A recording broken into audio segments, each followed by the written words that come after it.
Good morning. Good morning. Good morning. Good morning. Hey, David. David.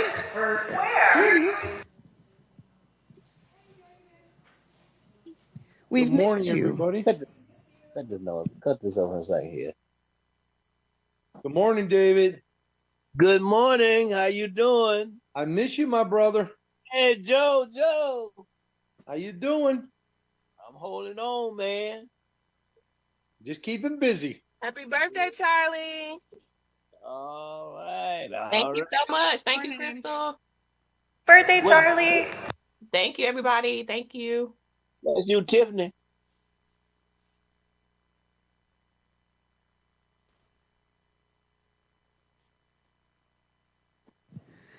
So good morning and welcome to the October full body meeting of the Employee Forum. I am Rebecca Howell, Employee Forum Chair, and I'm going to go ahead and call the meeting to order. I'd like to welcome the delegates who are both here in person and online, our special guests today, and members of the press. I'm glad all of you are here. We have a packed agenda today with some really important information, so I am hoping to see more folks join us as the morning goes on. We will be meeting in person throughout the rest of this semester, so feel free to join us here in Beard or Carr Hall if you are able to do that. Otherwise, we do welcome you online. To get us started, I would like to just mention that we are happy to see one of our delegates back. David Barnett has been out for a while, so welcome back, David. I don't know if you are officially back or if you are merely lurking online, but either way, we're glad to have you. Getting close.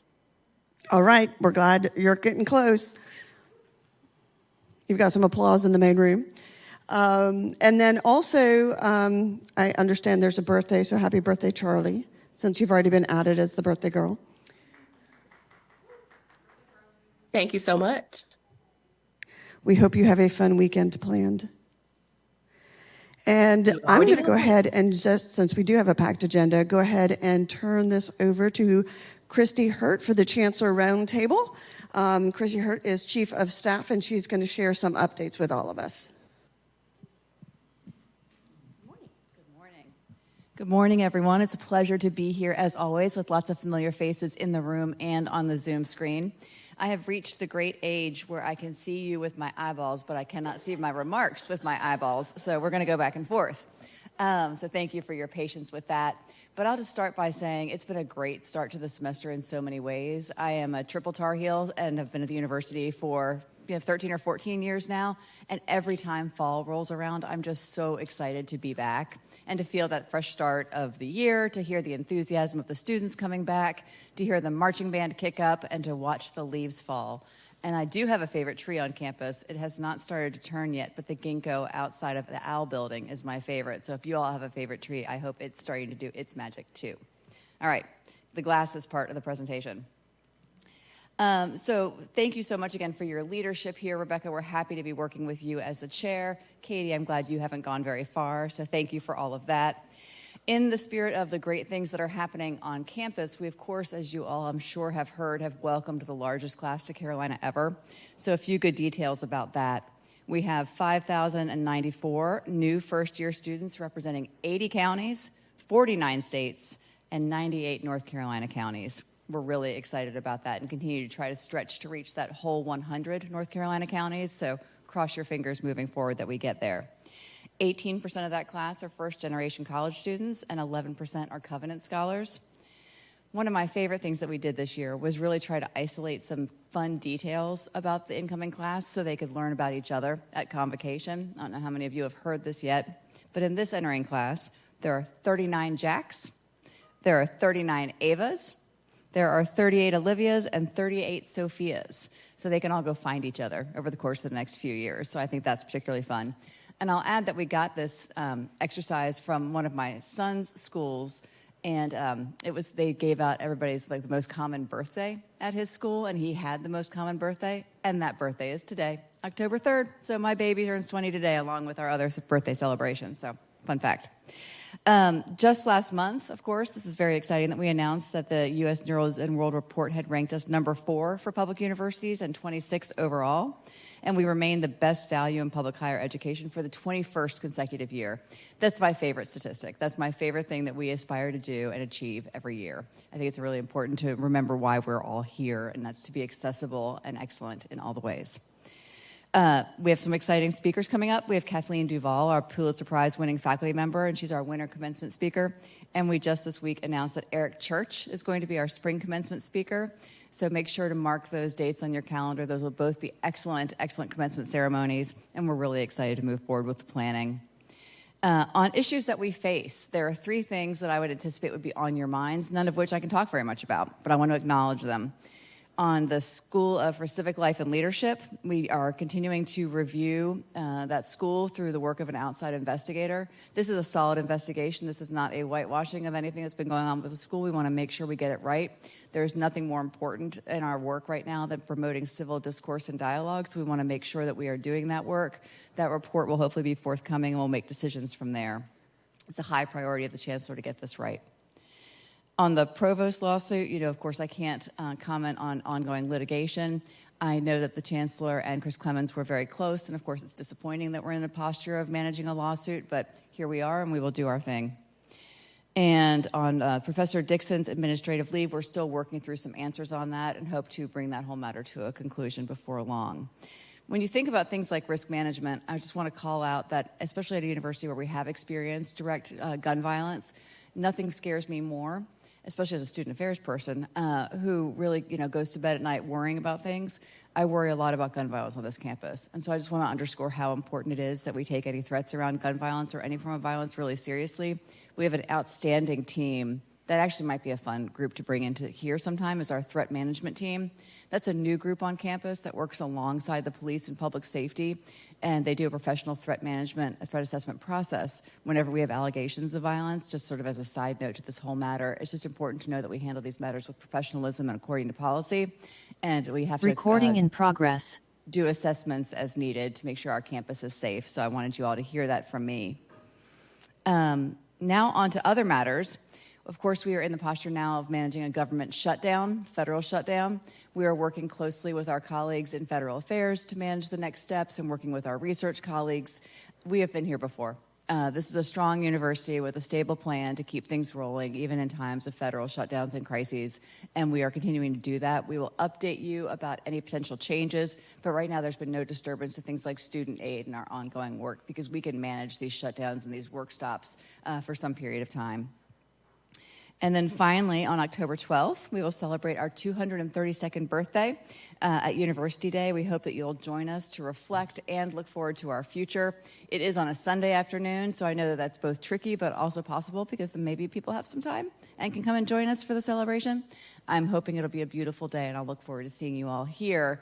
And I am happy to take your questions.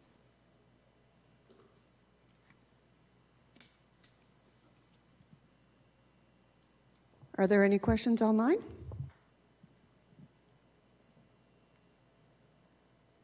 I have one question. Sure, go ahead. Hi, I'm Jay Eubank from the Hussman School of Journalism and Media. I just wanted to say I hope that our senior leadership, including our board of trustees, will refrain from using Signal as a messaging app. That's been alleged, I think, in the lawsuit, and that's incredibly troubling because, in essence, it's sending a message that we want things we're discussing here to be secret, and it's non-discoverable from a Freedom of Information Act. Duly noted, and I think we are all, of course, always striving to be in compliance with our public records and our records retention policies, so absolutely. Thank you. Julie? Yes, thank you, and thank you for being here. I did put this in the chat, but it probably got lost. I just wanted to ask why on the day that the crime stats were released about the crimes on our campus and there was a protest occurring the same day, Was the university not made aware of that? Because I thought we were trying to get to be a lot more open and transparent in our communications. Why were we not aware of the protest or the No, crime stats? why did the university not let the staff and the university itself know that it was occurring? You know, Like, that's I a great found out question. about it on the news. Yeah, we don't tend to let the university know when there's a protest because one thing, we don't always know that there's a protest, and we don't tend to amplify groups that aren't administratively driven activities. So we don't promote those events that other groups are hosting on campus, whether that be a sit-in, a demonstration, a protest of any kind. And so we've never done that, and the only time we've ever tried to let people know that something was happening was when we thought there might be a public safety issue, and we had no reason to believe in this environment that that was going to be a problem. People come to the steps of South Building all the time, and we don't tend to make that any kind of announcement because, quite frankly, it's frequent, and it's unpredictable, and it's managed. The piece about the crime stats, I actually think is a really good point, too. I encourage everybody to look at our Clery Act report that just came out this week. It was in your email. It's a disclosure that's required by the federal government around what kinds of crimes have been reported on campus. It's a really interesting read, and you can sort of see where our teams come together to really promote campus safety, work together to prevent things from happening in the first place, and then address what does come up, and then are transparent about the different reports that come in so we can make sure that the campus knows exactly what we're doing. So thank you for calling our attention to that. Megan. Hi, thank you for being here. It's not related to any of this, but since you brought up your love of trees, I thought I would let you know that back in 2003, I think, or 2004, there was a survey done on the trees in the quad where they're holding all of the athletic events right now, the tailgating events. And because of the foot traffic compacting the soil, all of the trees were having a hard time and they were dying. So they stopped having all of those events on that quad for that reason. But for some reason, that knowledge is now gone and they haven't done another assessment yet. But I would assume that the same thing is happening. So I just wanted someone to be aware of that, someone that also loves trees like I do. So I do love trees, and I will pass that along to our friends in facilities and operations. And I know we have the arborist, who is, of course, working to promote all the health and well-being of all of our trees, and I'll make sure that's on his radar, too. he does already know. I've talked to him a few times about it, and he's one of the ones that did the report with Davy Tree Company, I think, back in 2003. So, and he has like a full report about it. So he's aware of it. Okay, I'm on it. Thank you, Megan.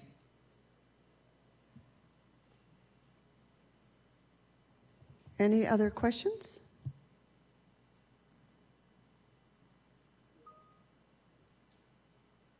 I'll do my part to keep you on time.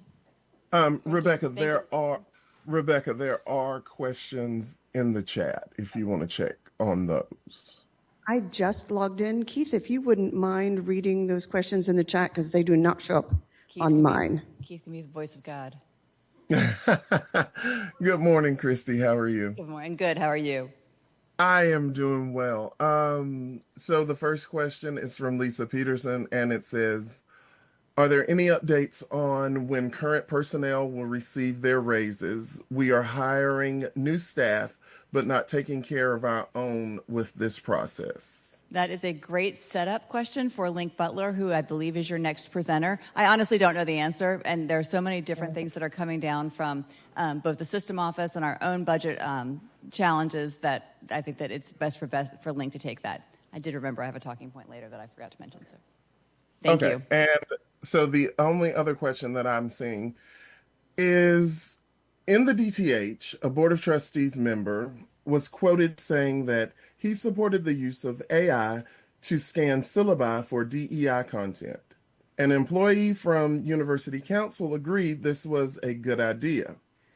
Given that the UNC system's equality policy explicitly supports maintaining academic freedom, I'm struggling to understand the reason for proposing such a syllabus research. Is there anything you can say from the Chancellor's office perspective to calm people who may be concerned about backsliding on academic freedom?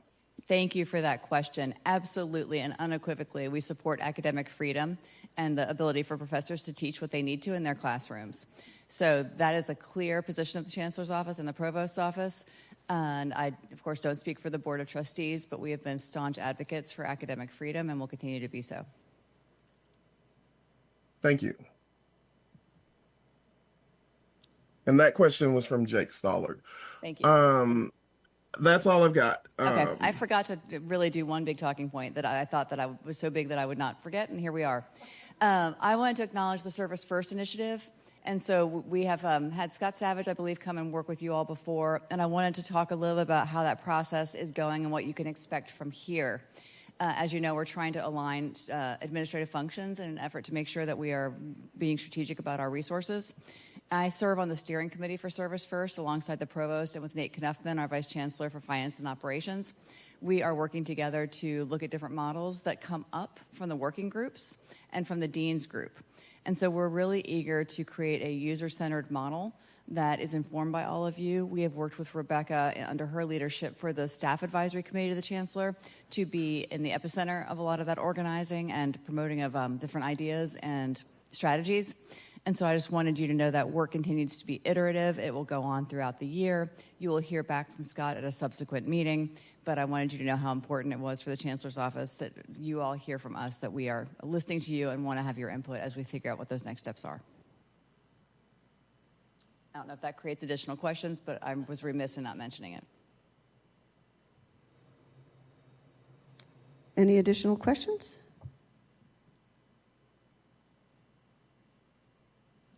All right, thank you, and I will see you tomorrow morning for breakfast with Ludacris at 10 o'clock. I'm struggling with the idea of Ludacris and breakfast. I don't know. Thank you very much, Christi. Next on our agenda is the Human Resources Update with Linc Butler. So I am going to turn the mic over again. He's the Senior Associate Vice Chancellor I didn't put what he was. He was a Senior Associate Vice Chancellor for personnel, Rebecca. I'm actually on Zoom today, so awesome. No worries. Thank you for joining us online, and the floor is yours.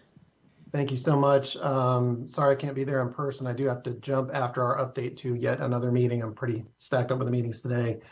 Wanted to address the question in the chat first before I give 3 brief updates, and then I have a couple members of my team who are going to be providing some updates as well. In terms of any updates on legislative increases, I think we're all aware that there is no state budget still. It's my understanding that the sides are pretty still far apart in terms of their negotiations, and any potential legislative increase would come once there is a budget, or if the legislature decides to take up another mini bill, which they've done a couple of those so far to address other issues.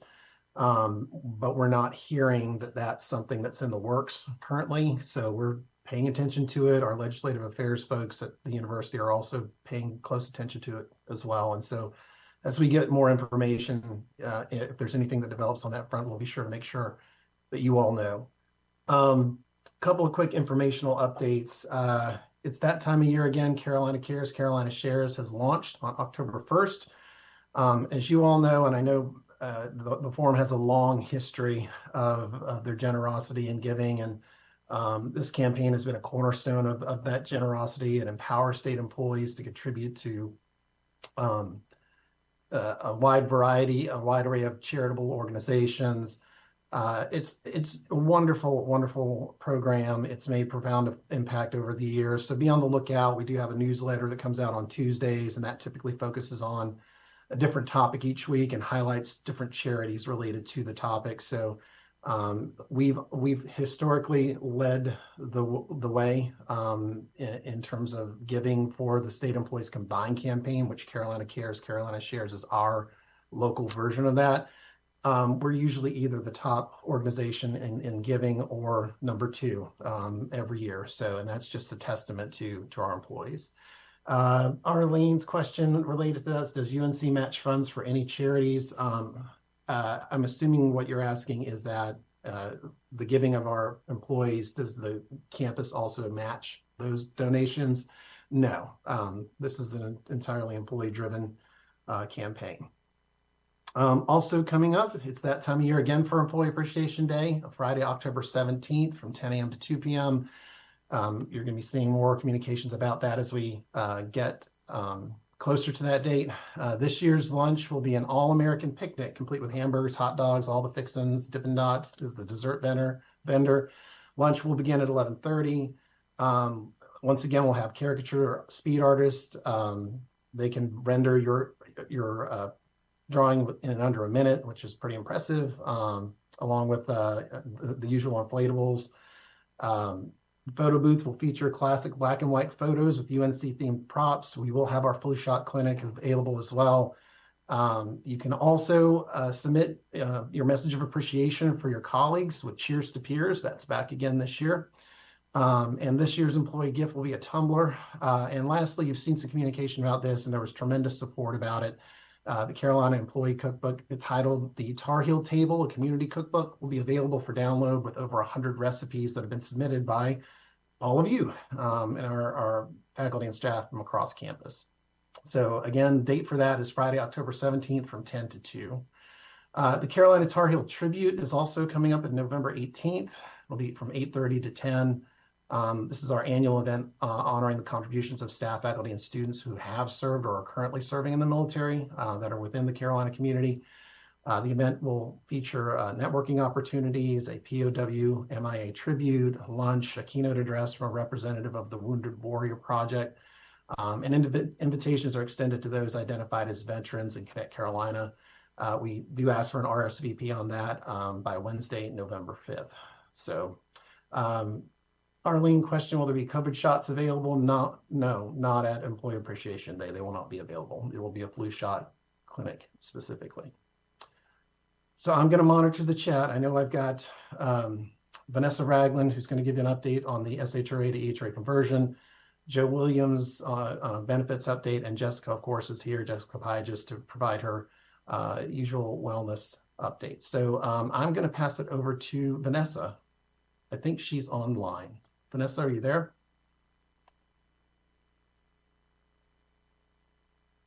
Okay, we'll move along to Joe, and then hopefully Vanessa will be able to chime in after him. So Joe, I'm going to give it over to you.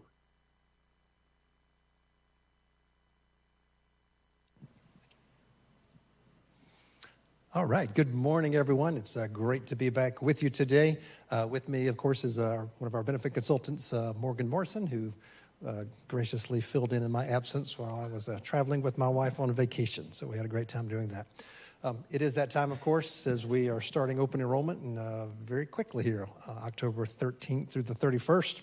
And I want to just take some time to what I like to call kind of help you learn how to fish, okay?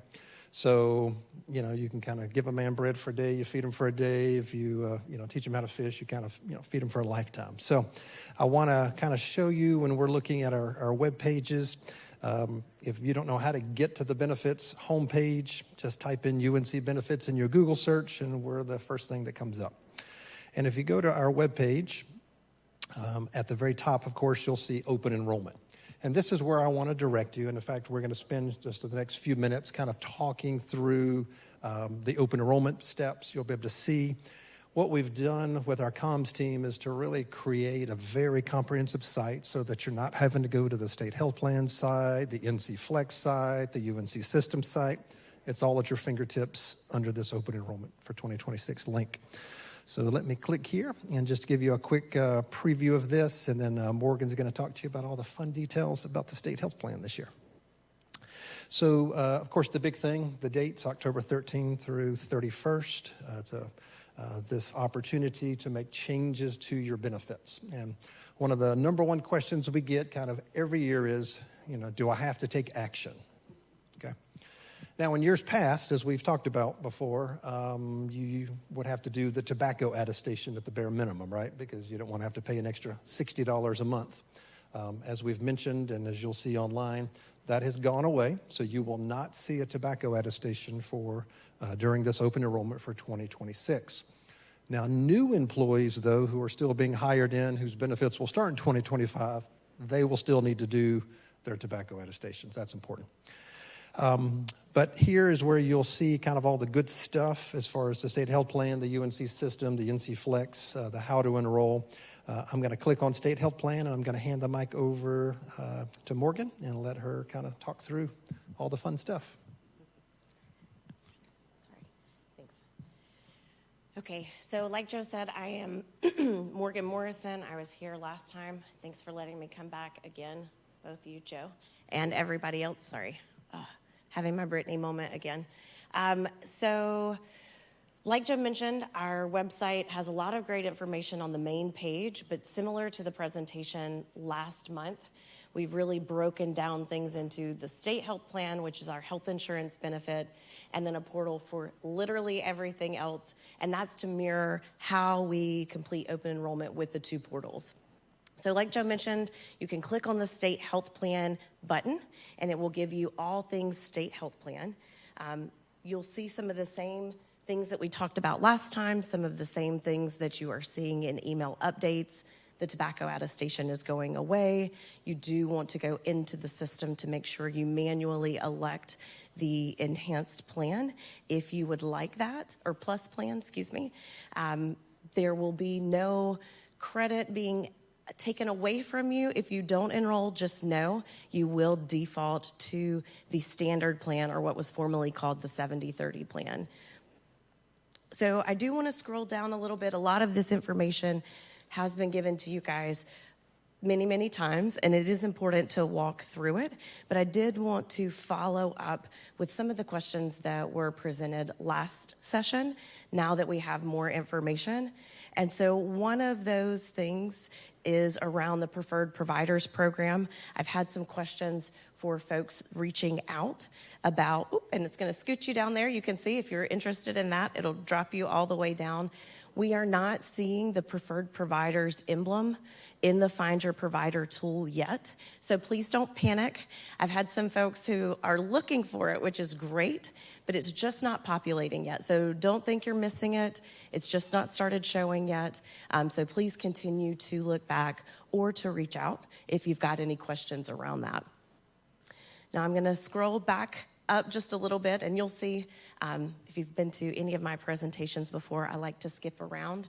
I don't know why, but that's just kind of me. But another question we had, or another benefit we had lots of questions about last time, was that Lantern surgical benefit that is starting January 1 of this year. We did have an opportunity to train for a little bit more information from the state health plan. Probably 2 weeks ago now. And so we've learned some cool things that I wanted to bring back and share just because you guys were interested in this. And so one question last time was, is there going to be a provider list or tool that can be used to find a provider based on the specialty surgery that you need? The answer to that is no. So we do want to be very clear on that, so you're not looking for it, you're not confused. What they recommend is that you call them directly, and that is because they have care coordinators. They're going to talk to you about your surgery and ensure that you are getting access to providers that you are both comfortable with, but that are also close to you. Now, they did say that if you have a provider in mind, when you call, to definitely ask about that provider, because they are able to say, oh yeah, your provider is in network or is in our Lantern network. Here you go. So that is one piece that I think is important. The second piece, we're always big about advocating for if a provider is not in either our preferred provider program, formerly, well, right now, still the CPP, but is to ask your provider to join. They did want to be very clear. This is different from the CPP and the preferred provider program in that they have very strict guidelines around who is allowed in the program. So they just want folks to know that your provider may ask to be in the network, but if they don't meet the criteria, then they are not allowed to be in the network, because there are multiple factors to ensure they're at a certain level of care in their specialty with those specific types of surgeries. The other piece that we talked a little bit about last time that I think is important was the network. Where are they located? How many? We're still learning that number, but they have been very clear that if you have to see a provider that is not in close proximity to you, they will provide you with almost like a debit card or a prepaid card that will have both food stipend and travel stipend on there for both you and a dependent. So I say dependent, it's more of a person taking care of you. That way you are not looking at added expense for travel or for food should you have to travel. And then, of course, if it is further than 1,000 miles away, they do help book for you, so you're not worried with it. Flight, hotel, and then give that added travel expense as well. So they want to keep you close, but again, we also want to get you to the best care. So please know those things are there. All you would need to do is call. And then my last piece with that is the question around when does this start? How can I find out information? Because maybe you've got a surgery in January or February. We don't have a timeline on how quickly that turnaround is, but we did find out some great information. We had talked before this year, you'll get two cards in the mail. One is your state health plan card, one is the Lantern ID card, and that Lantern ID card is your green light to then reach out to Lantern. So those should be coming in December. You just need that card so that you can give them the information so they can find you in the system. So just be on the lookout for that. If you don't receive it by the end of the year, give us a heads up. Please make sure that your address is correct in Connect Carolina too in preparation for that. But those are some of the big things that we have found out so far. And as you can see, Joe's been fabulous about updating our website with the comms team. So as we find out more information, that will also be placed on the website. Just a couple quick questions before you please. switch. For the Lantern, you mentioned that there's not a list of providers. Do we know if Carolina hospitals and Carolina surgeons are within that list, or is that still a black box? Yeah, so we don't know the number of folks, but they did kind of give us almost like a heat map of where providers are located. And there were a lot of, for lack of a better word, little dots in North Carolina, much more than in some of the other states. So I would say that on the East Coast, there seemed to be a heavy number of providers. But again, we don't know the number in total, but it does look like there should be North Carolina ones. Mm-hmm. And then there was a question in the chat, and I think this goes back to the preferred provider. Arlene, you can clarify if I've gotten that wrong, but do we know what the criteria are for the preferred providers? So for the preferred providers, that is something that if your provider is interested in, then they can enroll in that program. It's very similar to the CPP or Clear Pricing Project. This is more so an added layer to provide, or an added network, on top of just in-network providers to allow for discounted copays. So I recommend if you're talking to your provider, you feel comfortable with your provider, mentioning both programs, that can only help you and others around to continue widening that those programs and that care. A compliment, I think, was in the chat. Let me go back to it just to make sure everybody hears it. From Jay Eubank saying, this is great. A great improvement having everything in one spot. Thank you. Next question was, I'll save that one to the end because you may get to it. And then, Arlene was asking about Lantern's criteria for how they select. Yes. So I do not have the criteria in front of me. And if you ask my children, my brain resets every night and it frustrates them. What I can say is they gave us an inverted triangle to kind of go through the list of items that they run through. Now, I would imagine they had kind of simplified that for us as what they call HBRs, or folks helping manage benefits across the state. One thing I will say kind of at the top was, are folks board certified? there was a range all the way down to the percentage of malpractice, but then also recurrence or issues, complications. There we go. I'll get it eventually. Recurring complications based on that physician's history. And so they want that number to be extremely, extremely small. And that is because, of course, this is a fabulous program for patients. It's a fabulous program for the state health plan. And we want to ensure that folks that are in this program are providing some of the highest care to our folks, which is why you might not have access to all providers, but they do look at all those things before they allow a surgeon or provider in the network. And continuing on with Lantern, we have lots of questions since it's new. Does Lantern intend to publish a list or catalog of covered procedures? Great question. And they have been very clear that the answer for that is no. They do not. They want to model this concierge care or patient care coordination. And so if you have a non-emergency surgery that you are going to be in need of, the only way to get that information is to call them directly and then have that card available with your information that you'll receive in the mail. And that's so that they can help you have continued care from start to finish. And then how long has Lantern been around, and how are they able to offer us the benefits they are offering? So I don't know how long they've been around. That is 14 years. Joe knows. Of course, Joe would know. And they're able to do that because of the strict guidelines that they have for their surgeons and providers. I don't know if anybody's ever had a surgery and then had complications after.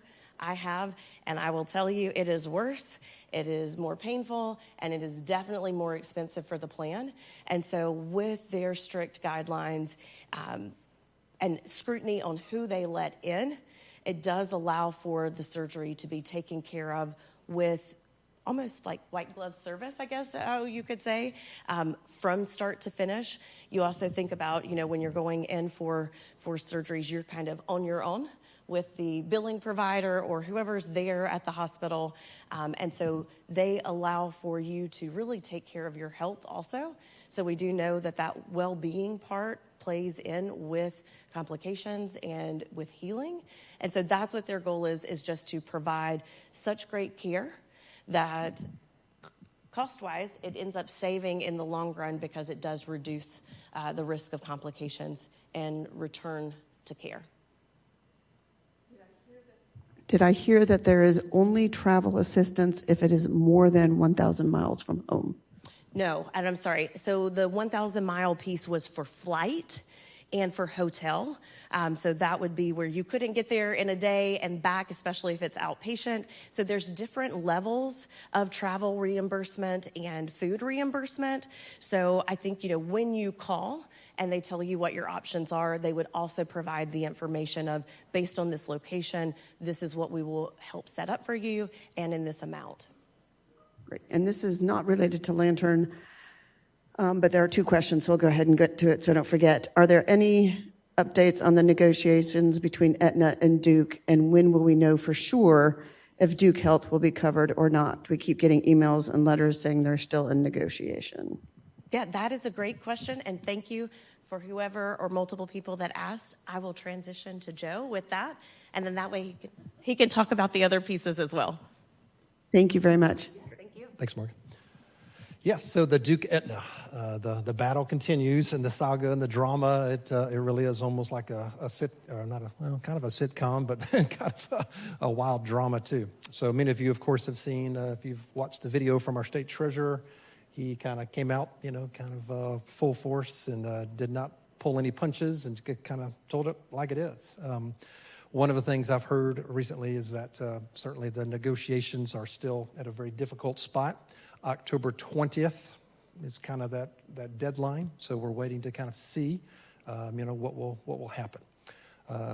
As the state treasurer has mentioned, and the state health plan is making preparations that if Duke patients or people who use Duke within the state health plan and Duke goes out of network, then of course at that point in time, there's some plans being made for how will care continue.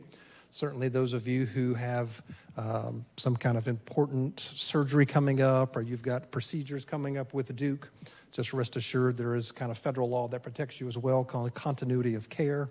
So there are some forms you can complete through the state health plan that will allow you to continue to see Duke as, quote, in network. So they will cover that. Another thing that someone asked recently is, hey, I live in Durham. If I have to get taken to the hospital by ambulance, and Duke's out of network now, is that really going to mess me up, kind of a thing financially.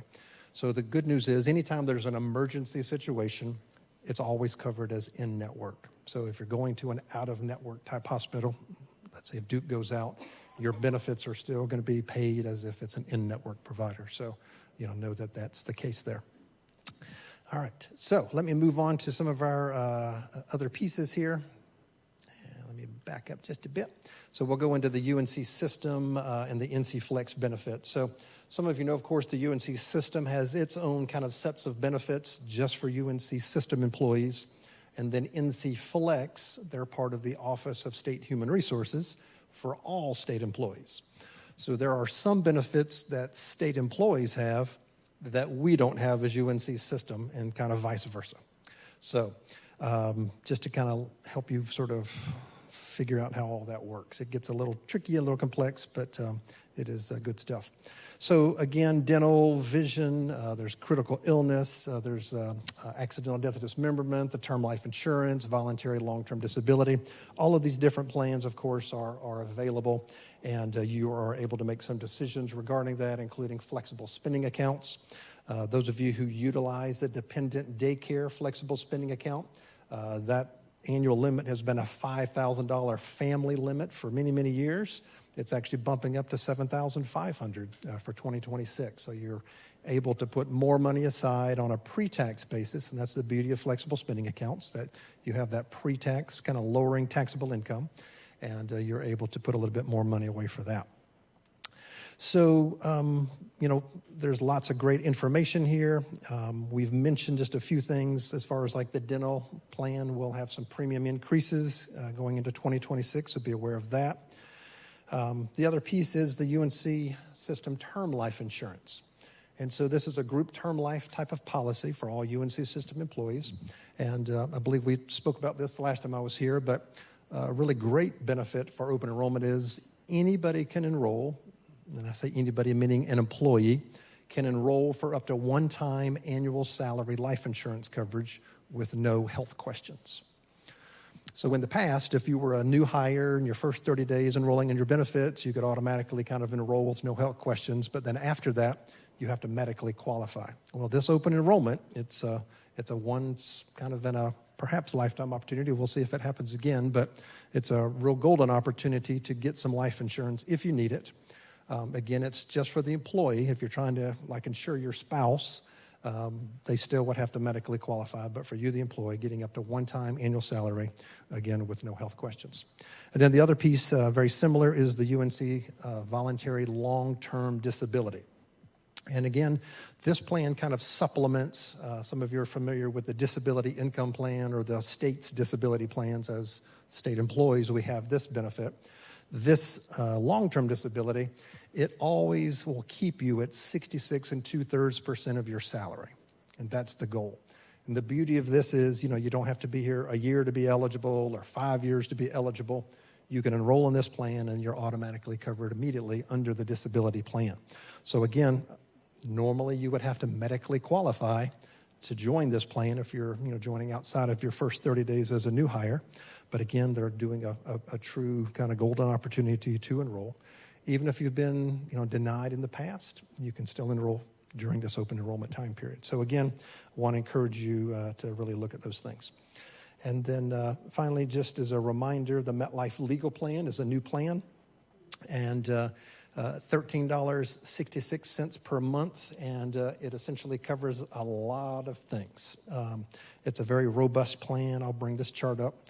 These are kind of all the things that are covered type services for you to kind of consider. That $13.66 a month, it is for you and your family members. So if you have spouse or children on your plan under age 26, my wife and I have 6 kids. We are about to be true empty nesters, as one of our sons, our last son at home, is getting an apartment in a couple of weeks, so we'll be moving out. But as you can imagine, with 6 kids and driver's licenses and cars, we've had our share of speeding tickets and accidents and all that kind of stuff, so we're very familiar with getting a lawyer and all that good stuff. Those are kind of covered type services. So again, if you get a speeding ticket, you have this legal plan, you're not paying an attorney fee, and an attorney can represent you at traffic court and can work on hopefully trying to reduce or get that ticket bumped down to maybe some misdemeanor. And the only thing you're responsible for, of course, is just the regular court costs that everybody pays, but you don't have to pay the attorney fee for that. I think it's called misuse of equipment. What's that? Improper use of equipment. I think it's exactly. that. Yes. Not that I have any personal experience with that. Yeah, no, that's it exactly. Certainly if you are looking for a will or trusts or living wills, again, those are also, again, covered services. I had a lady that was considering the legal plan, one of our employees, and she said, gosh, I wish I would have knew that this was coming sooner because we just spent $800 getting a will done. So again, this is a covered service under this plan. So again, I hope you'll consider that, and you'll be able to do your enrollment there. Now, enrolling, for these, you of course have different portals. Morgan alluded to that earlier. So if you're in Connect Carolina self-service, you just click on that little square tile, says My Benefits. Look over on the left, Benefit Enrollment, little drop down. You've got 2 portals. One says the State Enrollment Portal. That's where you'll do for your health insurance, to make any changes or enrollments there. And then the other portal you want to go into is that UNC System Enrollment Portal. And that's, again, where you'll see the dental, the vision, the flex spending, the life insurance, voluntary long-term disability. All those things will happen. So again, this is a big time. I always joke and say for my team, this is like our Super Bowl. We've been training for months now and preparing and getting ready. And again, it's a very quick event, October 13 through 31. But we're here for you. We stand ready to assist and to help however we can. And we'll take some questions now. Annetta, you had your hand up a couple minutes ago. Thank you both for the presentation. I have a question about the legal plan or benefit. Specifically around wills, how is this different from the service that the campus already offers related to wills? Okay. And is that, when you say a service through campus, tell me what you're meaning by that. Oh, okay. But right this second, but on the HR website, there is a section related to employee assistance, the employee assistance program, and somewhere within that page, there is information about wills. Programs, or perhaps maybe some of that legal advice on wills. So some of those programs are actually kind of a form. We have like a template that you fill out, and it can kind of print or produce a will. This is more robust, where you can actually sit down face to face with the legal plan with an actual attorney and actually get some guidance. Some of those kind of programs, and even like through our current life insurance through the UNC system, there are some kind of will and estate kind of benefits, but they're very limited.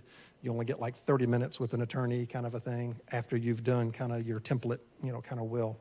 So again, this is much, much more robust, in that process.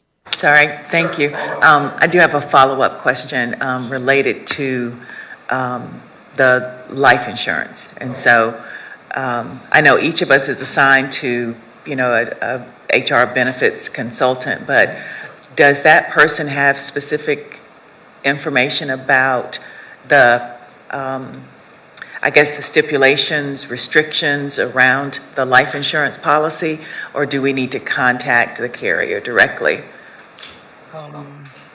Questions like what happens upon termination, cashing out, any information about the current. The benefit consultant can certainly answer those kind of questions too, because there is an opportunity if you leave our employment, you can actually port, which means take it with you, or you can convert it to a whole life policy. Yeah, when you leave. Yeah.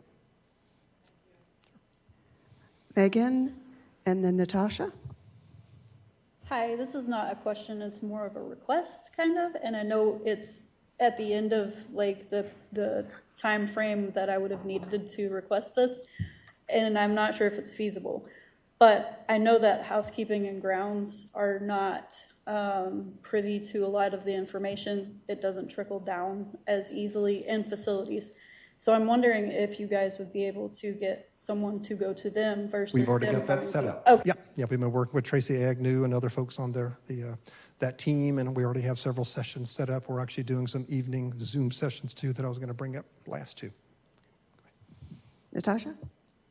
Hi, good morning. I want to step back really quickly. You talked about the emergency services related to accessing hospitals as in-network. So what classifies something as an emergency for if you end up at an out-of-network hospital? Like, is it if you're getting transported by ambulance, it's considered an emergency? Is there any further like classification for what defines that? Typically, the state health plan is kind of looking at, is it a life-threatening kind of injury? So, I mean, like if you're in a car accident and, of course, you got a limb hanging and, an ambulance rushes you, to the nearest hospital, certainly that's a life-threatening kind of perhaps issue. If you, ate something and, now you're getting bumps on your skin, and you could decide to go to Duke ER, again, just understanding kind of life-threatening. Certainly if you've got an allergic reaction and your throat's closing up and you can't breathe, again, that kind of teeters back onto that life-threatening. So I think that's really how they kind of have that criteria. There's established medical criteria. I don't have that, with me, but yeah. But certainly by an ambulance or air ambulance. Okay. And then my follow-up to that, I want to acknowledge you may not know the answer to this. So if it's even something that like you end up getting driven to an emergency room and for whatever reason, the closest one, the one you have best access to may or may not be in network. Mm-hmm. Is that something that even though you were driven, not transported by ambulance, the state health plan or your insurance might still be able to differentiate based on what you're admitted for? Or would that be maybe have to be justified after the fact? I think it would be, what you're there for. Right. Yeah. Again, a broken arm, and I've had, of course, with our 6 kids, we've had our share of, sprained, broken ankles, broken arms, those kind of things too. That's not necessarily at that life-threatening level. It's bad, it's painful, you hate seeing your kids, upset, being in pain. But again, so I think that's that threshold, is understanding the life-threatening piece. Is it Caleb? It's all good. Cody, good morning, guys. Thanks for that info. I just wanted to follow up on my lantern question from earlier. I asked that in chat. With no published list, they are advertising these 1,500 plus services. Are they obligated to provide the same services throughout the year, or do they get to kind of dynamically change what they cover? Yeah, so they actually cover, over 1,500, non-emergency surgeries. So again, the only kind of quote stipulation is the bariatric surgeries. They are, as of January 1, going to be requiring you must use a lantern provider to do a bariatric surgery. But everything else, you've got, freedom, you've got choice. If you needed something like a hernia surgery, for instance, and again, you're not in a life-threatening position, it's a non-emergency, you could certainly choose to use, your own provider, or you could, again, seek out the lantern benefit provider for that too. But the list and the what's covered will not change throughout the year. Okay, cool. Thanks. Mm-hmm. Sure. Thanks, Cody. Elizabeth? Hi, I'm sorry to have to ask this, but you mentioned a form that somebody would submit to ensure that there's a connection between their coverage if they had to go to Duke or if they continue to go to Duke. Is there a way to make sure, if somebody were to complete that form, that it is received and acknowledged and affirmed? I've encountered some pretty serious institutional sludge when it comes to what seems like basic forms. So what verification will that person receive at a time when something may be really critical? Okay, sure. So again, the continuation of care means you've already got some existing, like maybe, treatment plan ongoing with Duke. You've got a surgery plan. Again, that's what we're talking about. Not that you want to keep your primary care provider with Duke because you like them and you've been seeing him for 20 years. So again, a little difference there. But the process is you actually look on the back of your health insurance ID card. You'll see the Aetna concierge phone number. You will call that phone number. Now, you get a virtual assistant kind of first, just to kind of get you to where you need to get. Always just tell people, hit 0. It's going to give you like, okay, who do you want to talk to? And then just say representative. And then boom, it puts you right to a live, Aetna specialist. They're the ones that you will request that they send you that Aetna continuation of coverage form. Because again, This is the state health plan, but Aetna manages the plan. So Aetna will be kind of managing this, transition of care and continuity of care. But they're the ones that will give you the form. You'll complete the form, and then it goes back to Aetna, actually. Sorry, I hear you, and I agree. The concierges are amazing. They were so easy to work with. The automated system, not so much, and the confirmation and retention of records and affirmation that the coverage will continue, I'm just not so sure, because with the prior authorization for medications, that's been a real problem. Okay. So I'm just saying, we would like to make sure that if there's such a form, before somebody adds up more medical expenditures, that they know they are covered, not just that they filled out a form. Right, okay. So Aetna typically will acknowledge, especially that they'll say, hey, we reviewed your transition of care or continuity of care. They'll review that form, and then they'll have a reply back that way. So that's how you will know. And if Aetna says they're going to, it will be covered at the in-network benefit, then it will be covered that way. Sure. All right, I've got some questions online. Alicia, I'll get to you in just a second. One of the questions, and I think I've backed up to the first one. So there's no way to tell if my current preferred care provider is a preferred provider next year. So we've been told, correct me if I'm wrong, that during open enrollment, you will be able to see perhaps the preferred provider. So October 13th, we think, is when that's supposed to go live under that Find a Doctor feature. So there's kind of a link out that you can kind of, find providers. So during open enrollment, you can go out and look, and you should see some folks will have the clear pricing little logo, and then maybe also have the preferred provider. There's the folks who have elected to stay in the CPP this year and also be a preferred provider next year. Some providers may just have preferred provider for next year. Some doctors that you utilize may have neither. So again, that's what we've been told, though, during open enrollment, you will be able to see this. Now, we've mentioned that if you are selecting a doctor who's a preferred provider and you're going to change your primary care provider during open enrollment, just keep in mind that change goes into effect immediately. So it doesn't go in effect January 1, it goes in effect immediately.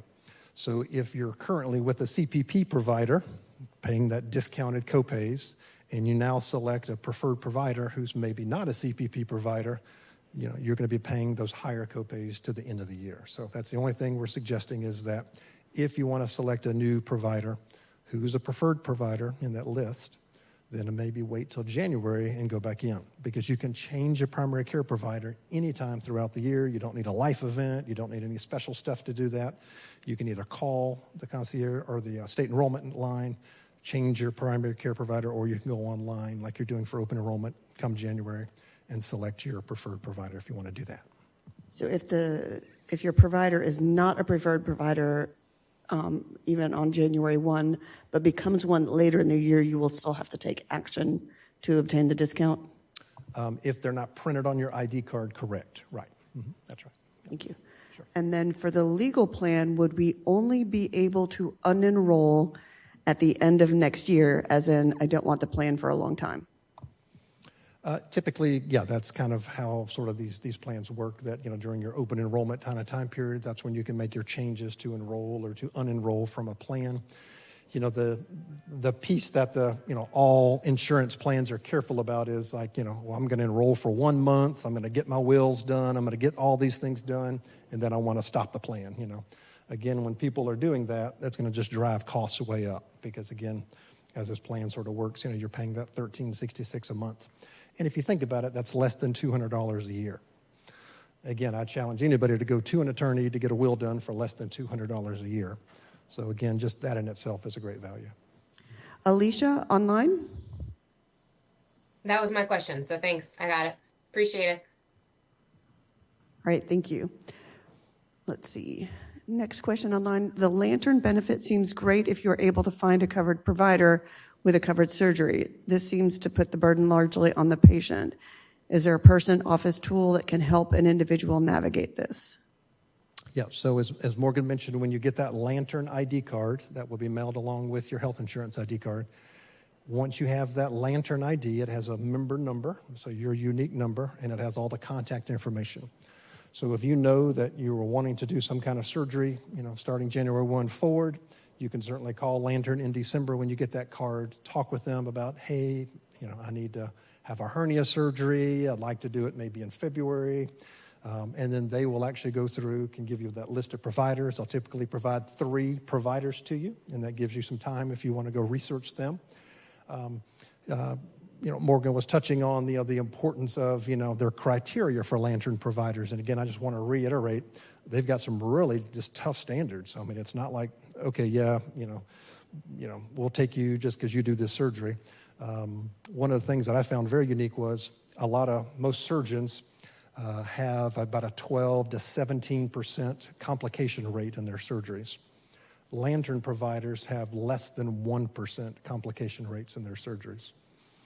So again, that says a lot. I mean, that's a very tough standard, and so I think it just goes to show these are kind of those best-in-class type surgeons, and we're excited to have this program to be able to offer. Are Duke Health providers going to be on that list, or will they be off the list until negotiations are finished?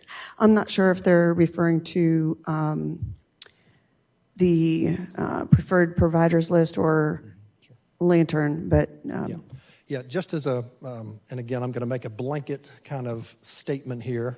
I don't have facts to document it other than I know, for instance, UNC Health chose to come out of the clear pricing project for this year, so they left, back end of 2024. Duke was not in the clear pricing project. Most hospital kind of affiliated providers are typically not going to be in these preferred provider type programs. Just because, again, of the hospital, the billing, the nature of kind of that, they're not necessarily having a willingness to, reimburse or accept lower reimbursement rates. So, again, just depending on what happens with Duke providers, we'll know a little more, once those negotiations wrap up October 20th. my doctors were kicked out of the CPP last year, and I've had a copay with my primary. Will the doctors be able to re-enroll for next year?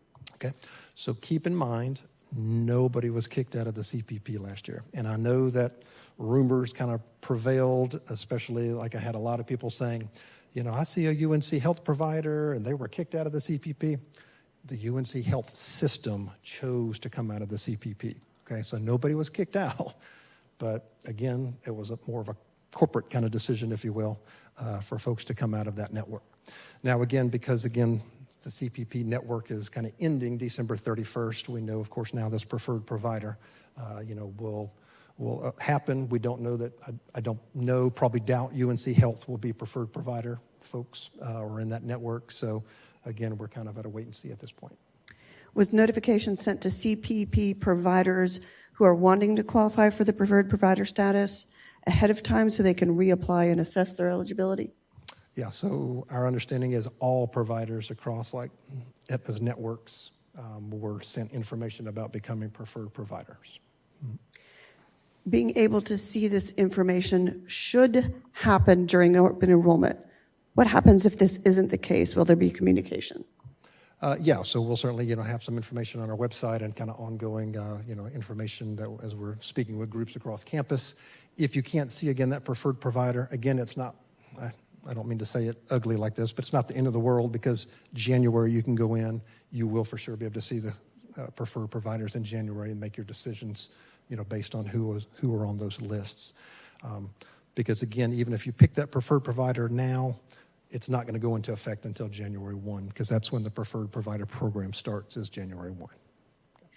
And sort of as a follow-up to the previous question, just expressing some concerns about the changes, the Lantern, and just as many changes as there have been in the last year, being told one thing and something else happens. And I think that just kind of goes to the concern that folks have as we move forward into the next year with Aetna. Certainly.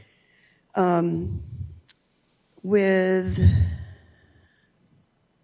such a small pool of surgeons, is there some guarantee about timeliness in scheduling or lead time? It sounds like long waits are likely based on the limited pool of providers.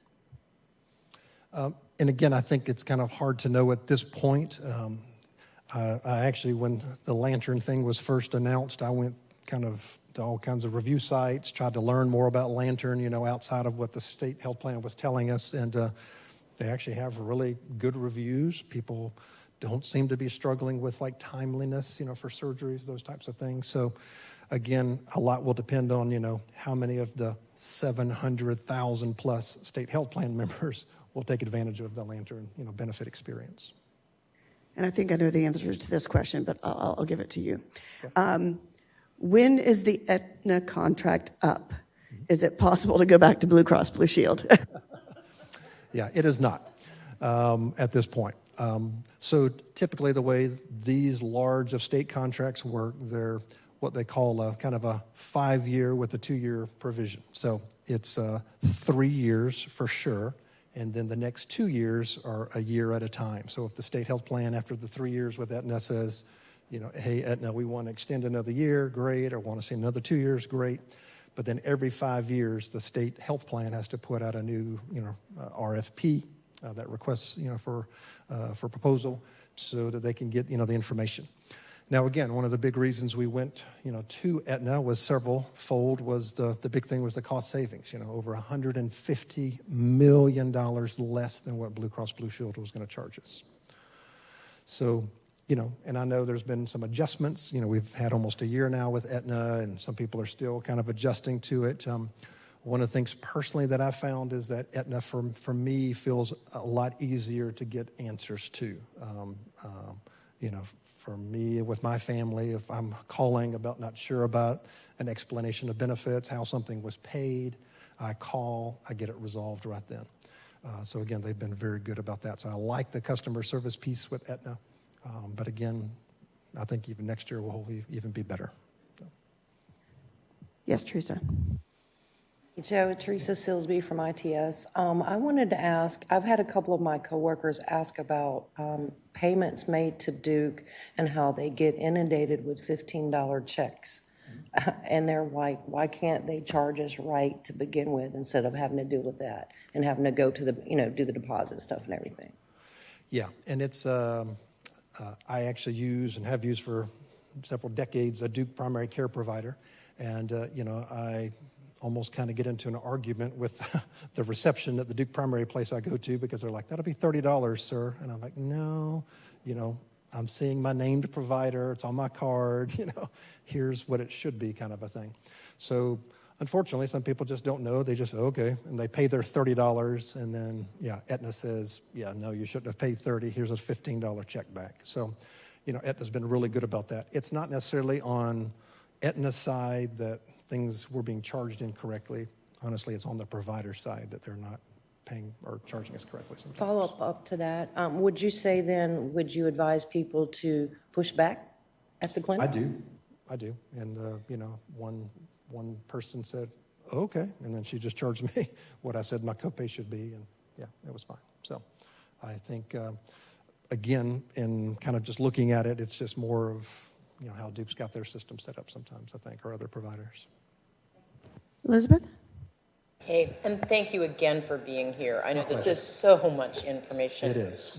Is there a way, and if not, may we say that we'd like to have a way to have some transparency about how those millions of dollars in savings were applied? Because we're just seeing our costs go up in really almost every way you can imagine across the board. Sure. So I think I speak for a lot of the people I'm representing here to know if this was done to save lots and lots of money, where were the savings applied, and can they be applied to the actual people who are getting health care?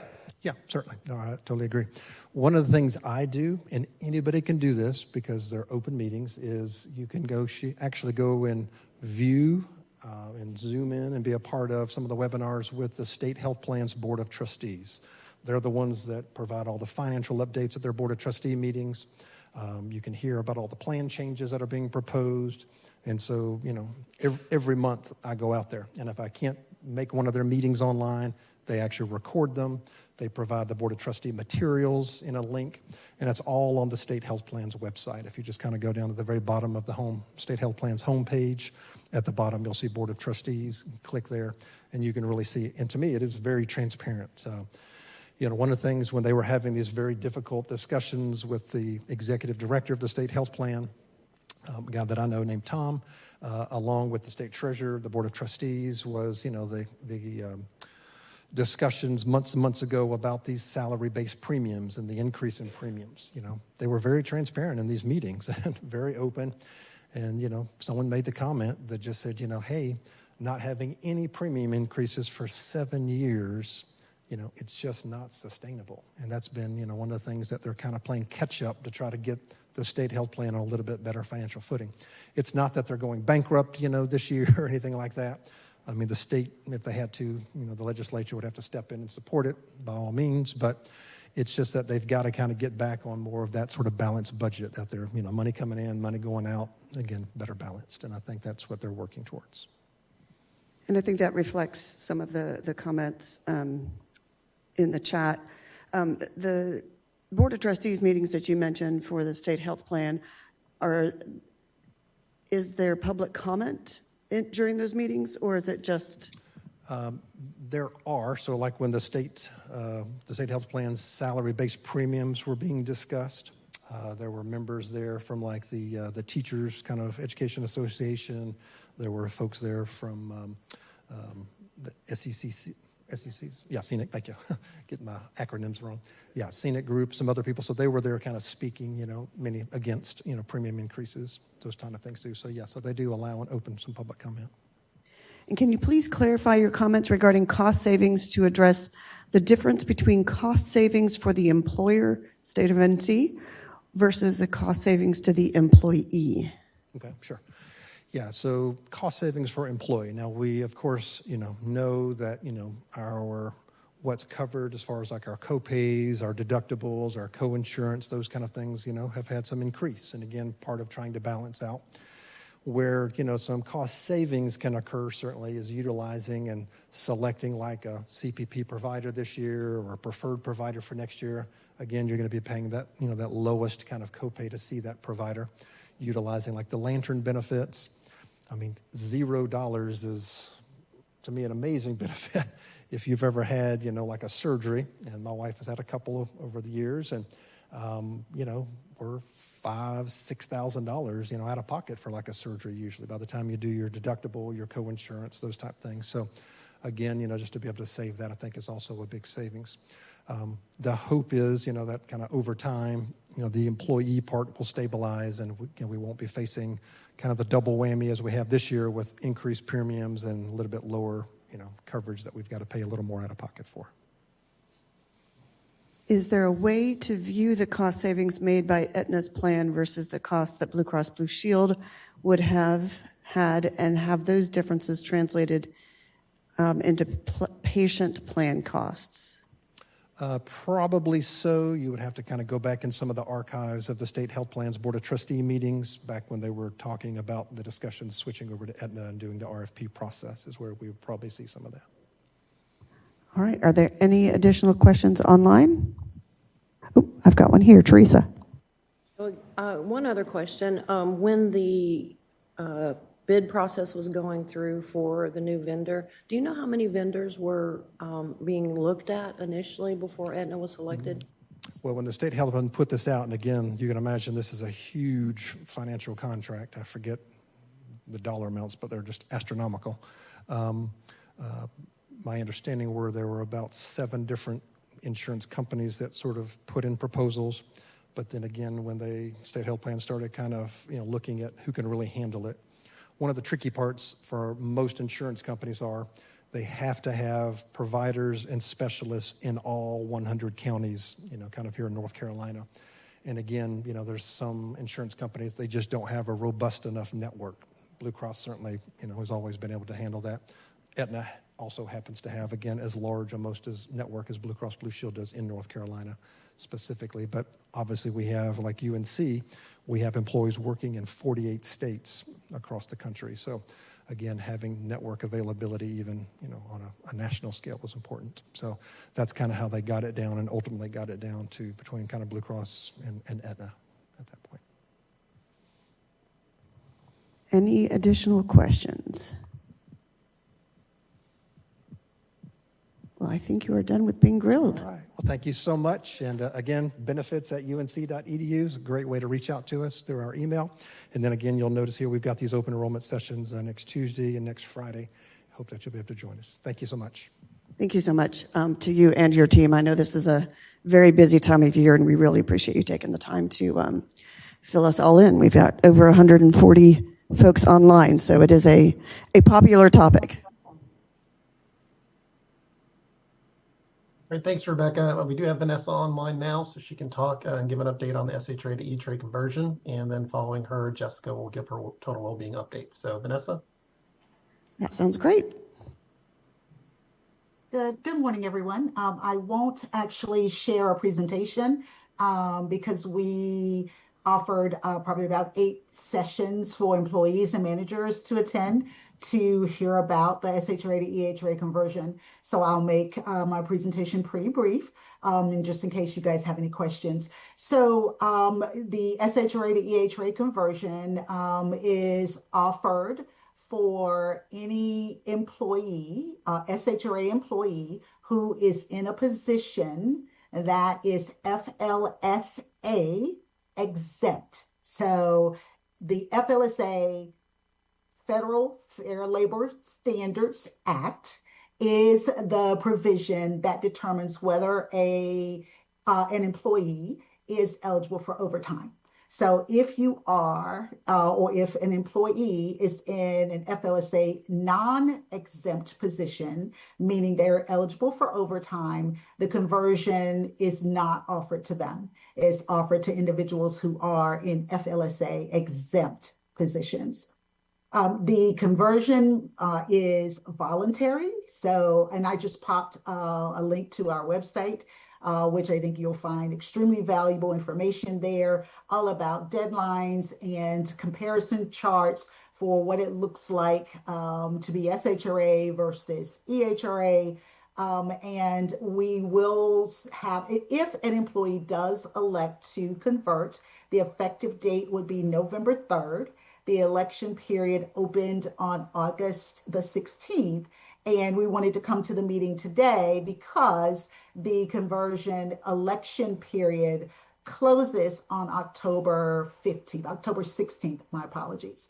We will offer 2 additional office hours sessions for employees, one in the morning and one in the afternoon, so that folks can pop on and ask any questions they may have as they try to make a decision regarding conversion.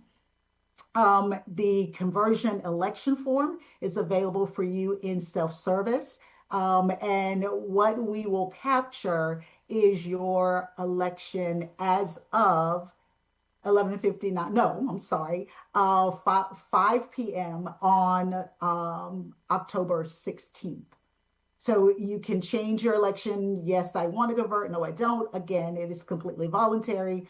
And then we will capture that selection in self-service on October 16th and then move forward with whether or not you have decided to convert or remain SHRA. One very important piece for those of you who have been with the university for a while and been through prior conversion offerings is this is very different. In the other sessions or conversion offerings, you know, the position was that if you made a decision not to convert, you remained SHRA. So based on legislation that came into play a couple of years ago, employees will have multiple and continuing opportunities to elect conversion. So if you decide in this period, because there's, you know, whatever decisions you need to make for your personal career growth, or you say, I don't want to convert this period, there will be another election, one at least, maybe 2 next year, one in the spring for sure, and perhaps one in the fall as well. So deadline for getting your election form in is October the 15th, October the 16th, and we have office hours available Please join us if you have questions that have not been answered in the sessions that we provided. There is also a link on our website to one of the employee sessions where you can actually review that if you want to understand and hear the presentation in its entirety. So I know that was pretty quick, but if there are questions, I'd be happy to entertain them if we have time. I think our session ends at 10:25. If not, please join us for the office hours on the 15th. Any questions for Vanessa?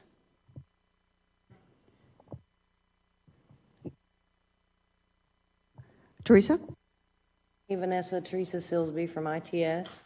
I just wanted to follow up your comment to say that the information that you all have put out there on the website is very helpful. I have been reviewing it myself, so I just want to give you guys kudos for that and would encourage anyone who is considering that election to go out and review all that information very closely.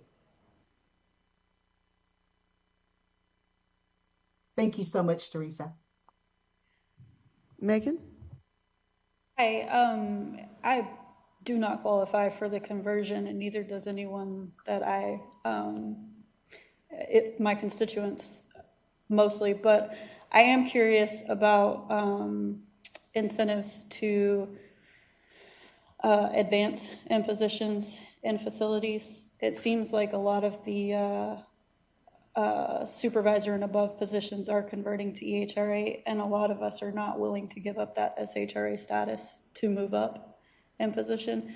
Are all of those higher up positions in facilities converting to EHRA, or is that just rumor?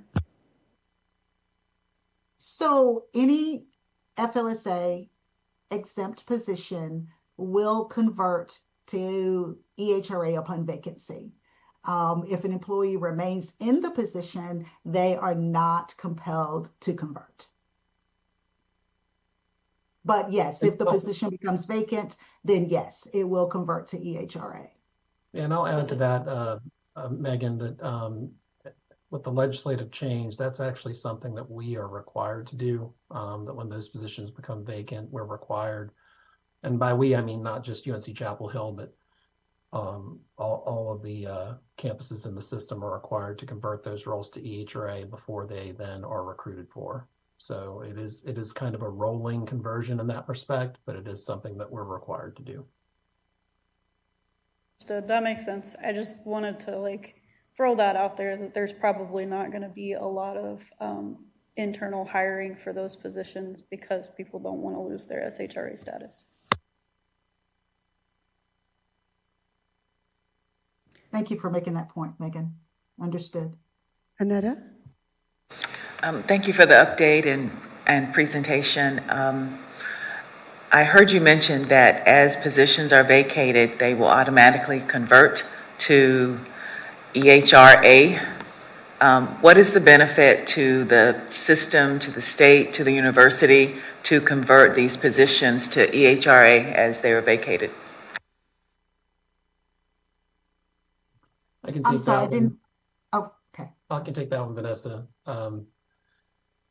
So my understanding of the reasoning behind this effort is that the UNC system and the Board of Governors wanted to have some more flexibility over the policies that govern positions. And as most of you know, we essentially have two personnel systems that we run. One being everything that governs all the policies, conditions of employment related to SHRA employees and positions, and then one that governs everything related to EHRA, which includes not only non-faculty positions, but faculty positions. The state establishes all the rules and policies for the SHRA system, and the Board of Governors establishes all the policies for the most part related to the EHRA side. So that's my understanding of the reasoning behind it. But that's those were conversations that were made at the system level that I wasn't privy to. I just sharing what I know about them.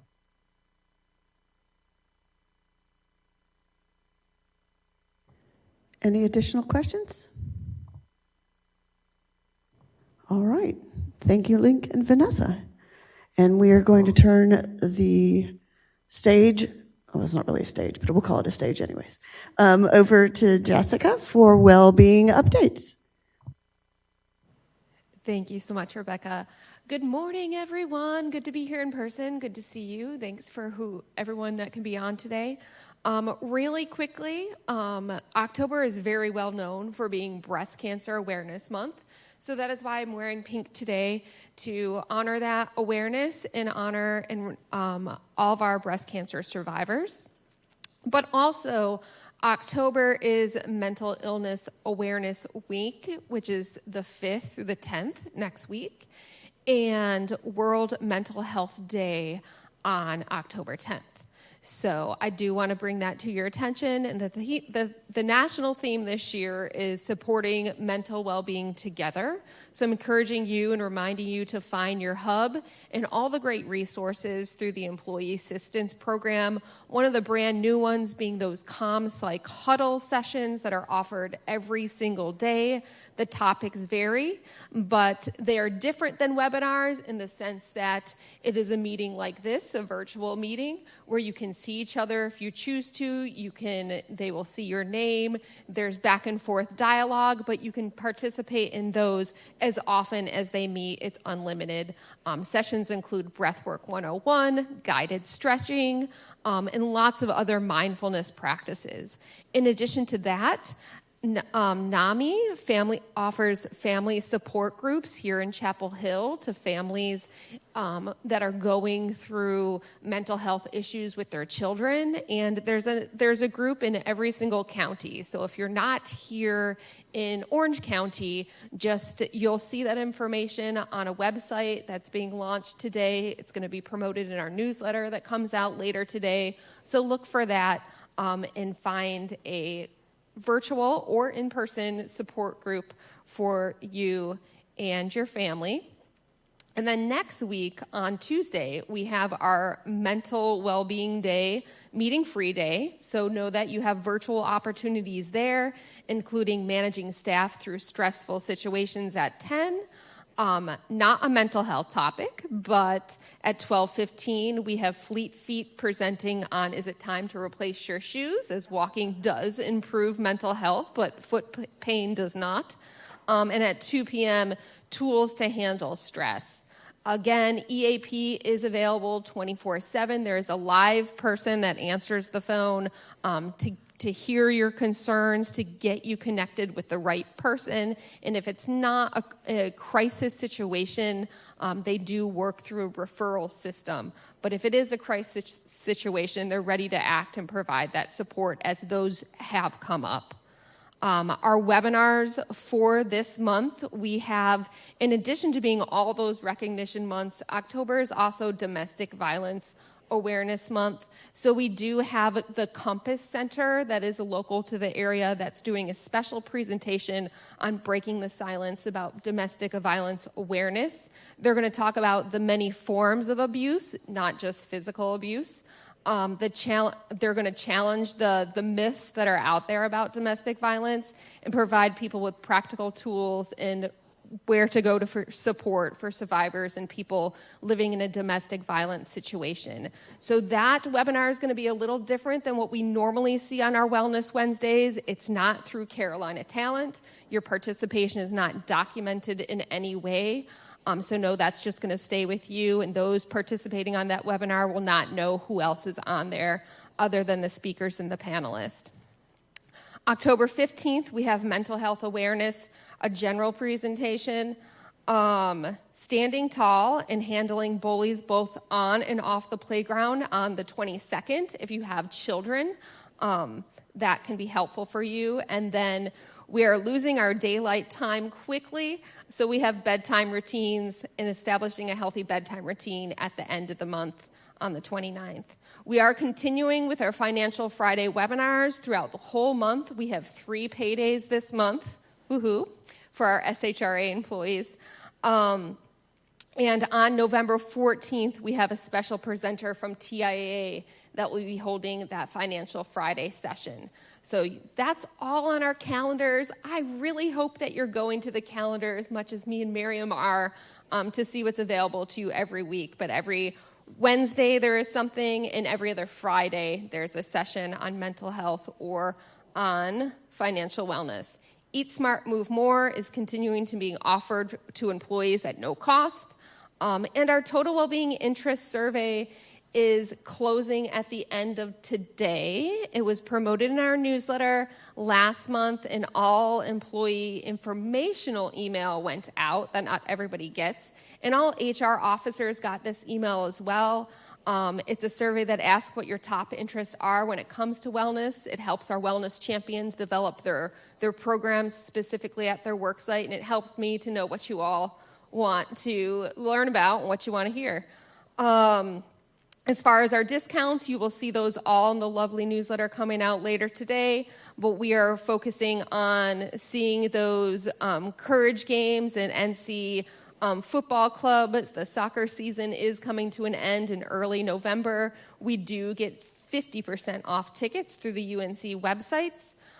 We also have an exciting employee vacation program through Linc, and they are waiving booking fees this month on cruises and travel vacation guides, as well as promoting the Celebrity Cruise Fall Sale, which is a great savings for a second guest. Save up to 75% and get $500 per state room.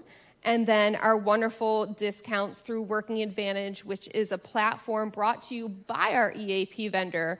They have a lot of fall savings for scary attractions, movies, movie tickets, popcorn factory, zombie scavenger hunts, and care wins, whether you're going for a spooky evening attraction or going there in the daytime. And then Verizon Home Internet is offering, if you want to sign up for home internet through Verizon, if you sign up before November 5th, you also get a free Nintendo Switch, which is valued at about $340, so you could save some money for a future Christmas gift, maybe. That's all I have for you. Happy to finish on that light note. Let me know if you have any questions. Great seeing you. Can you go back and let us know where to find info about Halloween stuff through EAP? Sure. So the EAP, we can go straight to the website. So it's not going to be on the EAP page, but it is going to be under the tab where you find benefits, leave, and wellness. You're going to go down to discounts, and then you're going to go down to employee discounts, and is it going to ask me to log in? I think so. Yeah, it is locked. The reason for that is because we don't want the public getting these codes that give our employees discounts. So that is why it does ask you for your onion. Oh, sorry. I'm thinking I'm on my computer. And anyways, it's in here. If I can pull it up when someone else starts speaking, I will. But once you log in, I normally log in with facial recognition or a quick short PIN. This computer isn't allowing me to do that. But you're going to click on the Working Advantage discount program. You have variety of discount programs available to you. You have Perks Connect, that's exclusive to our employees. We manage our local discounts. We also have Working Advantage that's available to anyone eligible for EAP services. And then you have Life Mart, and that is available to you as a state health plan member. Know that me and Miriam don't have any foresight or contribution to Working Advantage or Life Mart, only with Perks Connect and what's on our website. But we do promote those, and Working Advantage has a lot of great deals. Yay, thank you, Rebecca. Appreciate it. So you're going to go, once you've logged in with your onion, you're going to click on that discount membership. You'll see Perks Connect, in Working Advantage. Here you'll see who's eligible. I highlight and have used Working Advantage mostly for discounts. If you've never been to the website and you're creating your account for the first time, you're going to enter that company code GOHEALS.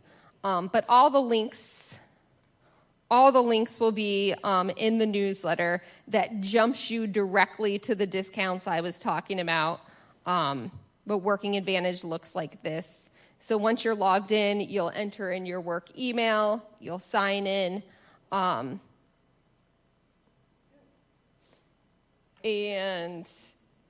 you'll see where those discounts are. You can search for them in the search box, or you can look for them in the deals.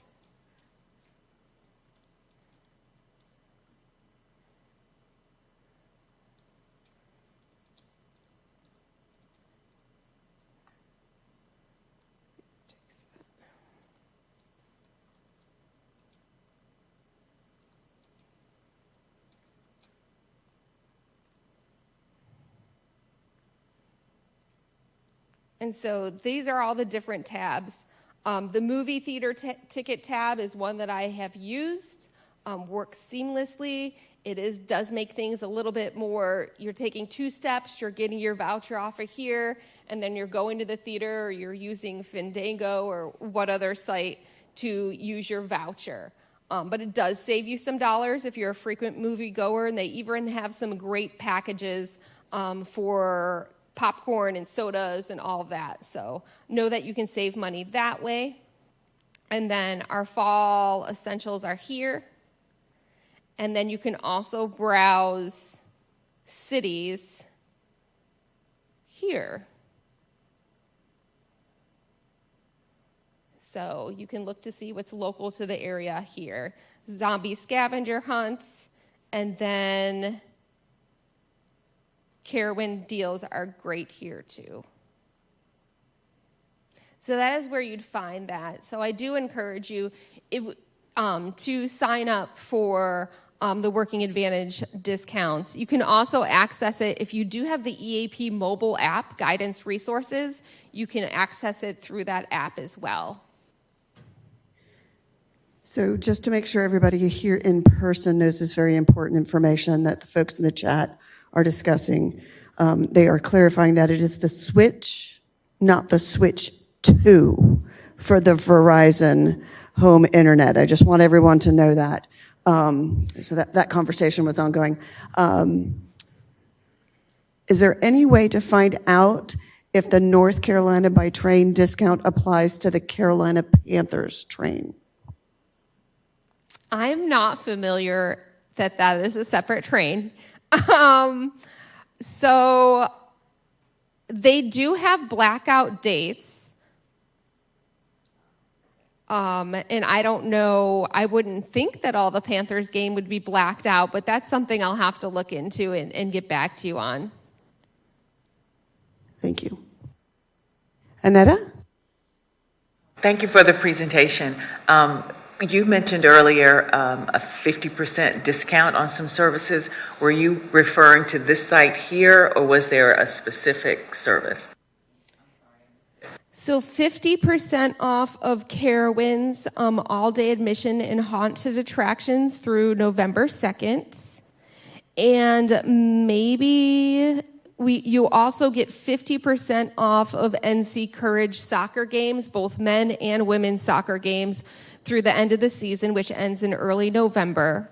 And the vacation cruises are offering up to 75% off of a second guest through November 6th. That's booking through November 6th, not traveling by November 6th.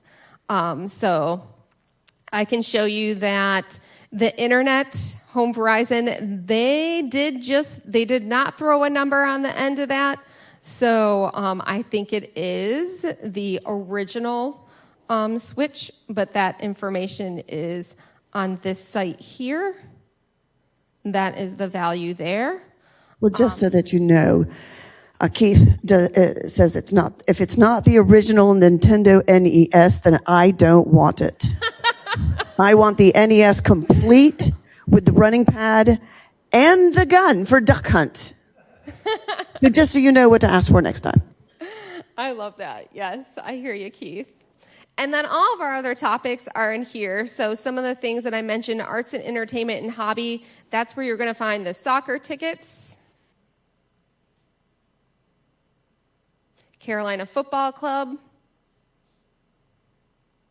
and then what else did we cover? Oh, recreation and travel. That's where you're going to find the vacation cruise deals through Linc. Linc is a getting a travel planner, so there is a fee for that. But they can, if planning your vacation is something that stresses you out or you just don't have time to do it, they'll do that. Like I said, they're waiving the fee this month for a basic trip, which starts at $30. But if you're going international, you want them to travel everything, restaurants, activities, those prices do go up. But they're worth contacting to see what they offer. They're waiving that fee this month. And then the cruise deal is really good if you're booking it by November. So all that's on the website as well.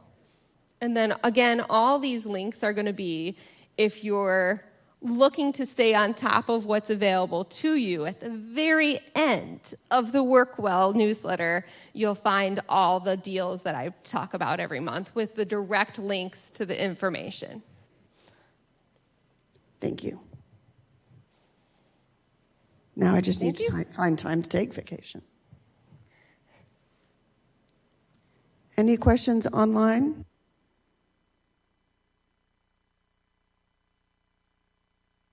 All right. I appreciate the extra time. Sure. We were a little ahead of schedule, so that worked well.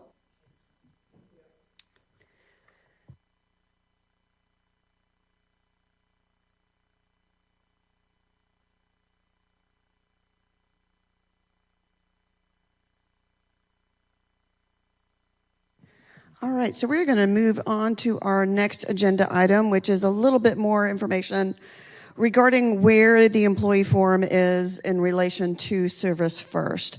Christi Hurt mentioned a little bit about our engagement with Scott Savage and Service First, but I just wanted to share our first stack meeting was this past Tuesday morning. It's been a weird week because I was at the Chancellor's Cup golf tournament on Monday, so I'm trying to figure out what day of the week it is. I'm wearing a hat, so I know it's Friday. That's the only way I know what today is. But we did meet on Tuesday morning. Some of the updates that we received were very similar to what we have heard in our employee forum meetings. But the staff advisory committee to the Chancellor is made up of your division representatives and the appointed members from the Chancellor. And so some of the members of STAC had not necessarily had the update that we had. And so it was a good chance for us all to get on the same page. We discussed the steering committee, which is the provost, Christi Hurst, and Nate Knuffman, and then the core work groups, which are the subject matter experts in 6 areas. And then below that, the functional task forces for those 6 areas, which is more than 70 folks. And I can go ahead. I think I know the website, but I may not. Let me bring that up. I should have done that earlier, and I didn't think to.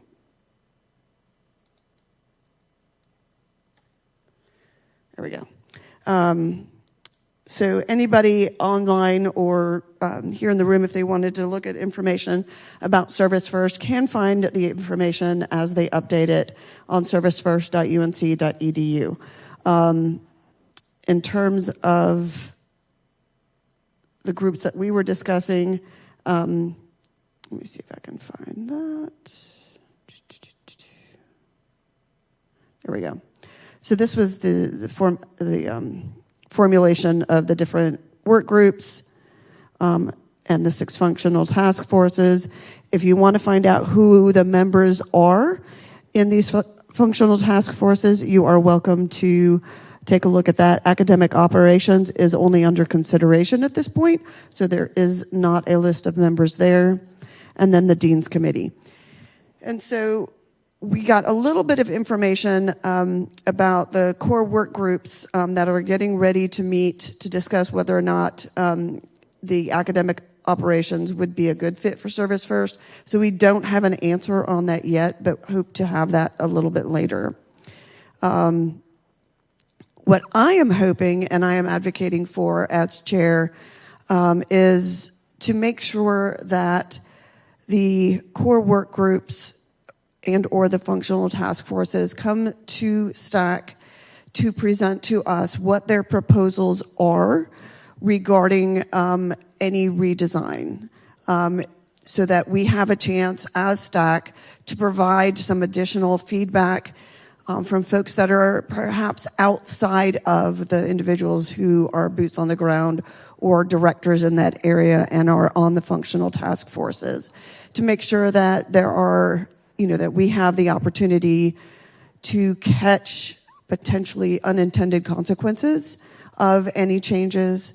We do have another meeting scheduled. I think it's November 5th. Don't quote me on that. But my understanding is one of those 6 areas, whether that's finance and procurement, which is, I think, what it's going to be based on the progress that Scott Savage shared during the STAC meeting, human resources, information technology, communications, or research admin.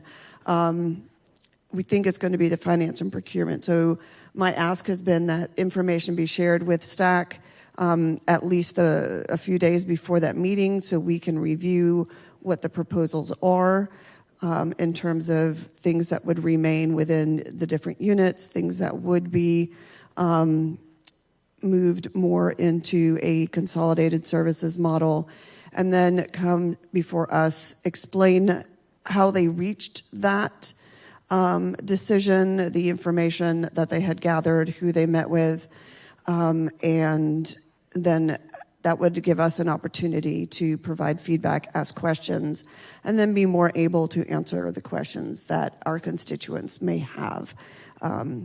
So that is where we stand at the moment. Are there questions? Yes, Megan. Out that you'll be able to answer this, but it was supposed to be for Nate if he came in today. One of my constituents asked a very specific question about the executive director of planning and design and the university architect, Evan Yaski, was fired abruptly a few days ago. And there's speculation, rumor about why he was fired, but it was not amicable. So he wanted to know what happened there. Yeah, that would definitely be something I would be unable to answer. But presumably it had something to do with Service First, but I wasn't 100% sure about that answer. Yeah, so. I do not. Yeah, I don't know. Any other questions in the room? There is a note online for those of you that have been following the information about Dwayne Dixon's. This is not related to Service First directly, so I don't see any additional questions. Dwayne Dixon has been reinstated. I know that was going to come up at the faculty council. Those of you that have been following, he had been put on administrative leave for concerns related to participation in an organization and activities related to that, or comments online. The link is in the chat if you want more information on that, for those of you that have been following. Any other questions on Service First? All right. We will go ahead and move on to the next item in our agenda. Obviously, for those in the room, if you need to step away or take care of anything, please feel free. I know this is a 2.5-hour meeting, so I don't expect you all to sit here for that entire time. Feel free to get up and stretch your legs.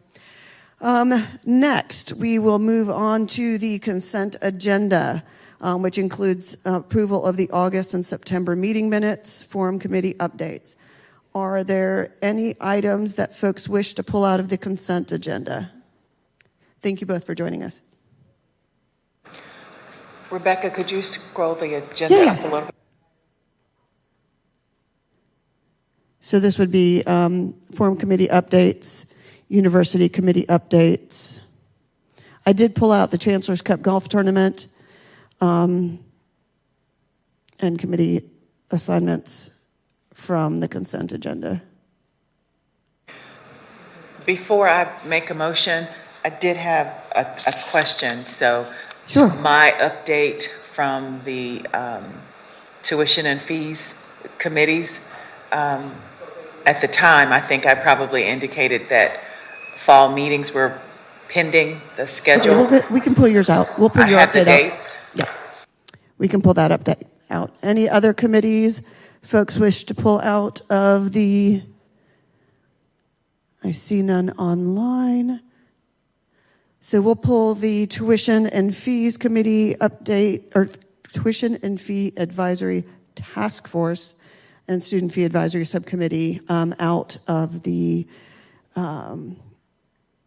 consent agenda. Rebecca, can you pull out community service too, please? And we'll pull out the community service as well. Is there a motion to approve the consent agenda sans those two committees? Annetta moved and Natalia seconded. I'll do this by affirmation. Are there any opposed? Any abstentions? Seeing none, we will go ahead and say the consent agenda is approved. And let's go ahead and start, Annetta, with your update for the Tuition and Fee Advisory Task Force. Good morning, everyone. Annetta Streeter, your Employee Forum Treasurer, and by default, I'm assigned to these two university level committees. One is the Tuition and Fee Advisory Task Force, or TFAT, and the other is the Student Fee Advisory Subcommittee, or SFAS.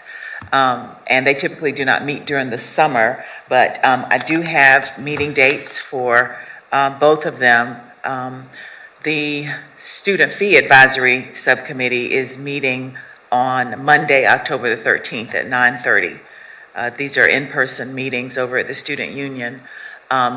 Tuition and Fee Advisory Task Force, its first meeting is on Monday the 6th. So this coming Monday at 9:30. They have scheduled a series of meetings, I think, just in case. I think there's a lot of information that's going to be coming out related to fees and tuition, just given our current climate. So I'll keep you all updated. And are those meetings open to the public?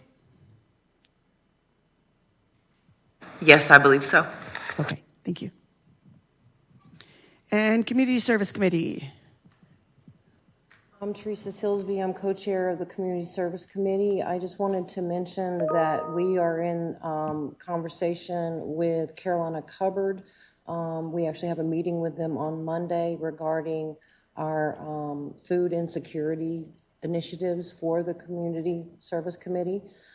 So that's one update. I also wanted to give an update that one of the other items that we have been working on, trying to pull information together, is trying to assist people that had been affected by Chantal. And I recently connected with a faculty member at School of Social Work, and we're going to see if we can partner up and come up with a way to assist folks and see what we can do about that. So I just want to mention those two things. And is the government shutdown and the potential impact on WIC and SNAP benefits something that, you know, in terms of food insecurity or anything that the committee may discuss? I would imagine that that is going to be part of the conversation. What we want to do is meet with them and get an idea. We know that there are other areas on campus that have their own internal cupboards, and so we're trying to see what we can do as the forum and getting conversations and what we can do. So that's where we're at. Thank you. That's great. I'm glad you guys are doing that. All right, now for some fun updates. The Chancellor's Cup golf tournament was held on Monday. It might have been pouring rain here in Chapel Hill, but we enjoyed a lovely day in the mountains. The colors were barely starting to change, but that did not change how much I truly enjoyed being up in Waynesville, looking at the mountains. And the rain stayed at bay. We enjoyed some fog. And Katie had some amazing karma. Our tent was literally located about 150 feet from our hotel room. So we didn't have very far to go to set up or clean up. My car is still an absolute disaster, but that will be resolved later today. Lisa, Keith, Katie, anybody want to give an update on the results and how the day went? Or Shayna?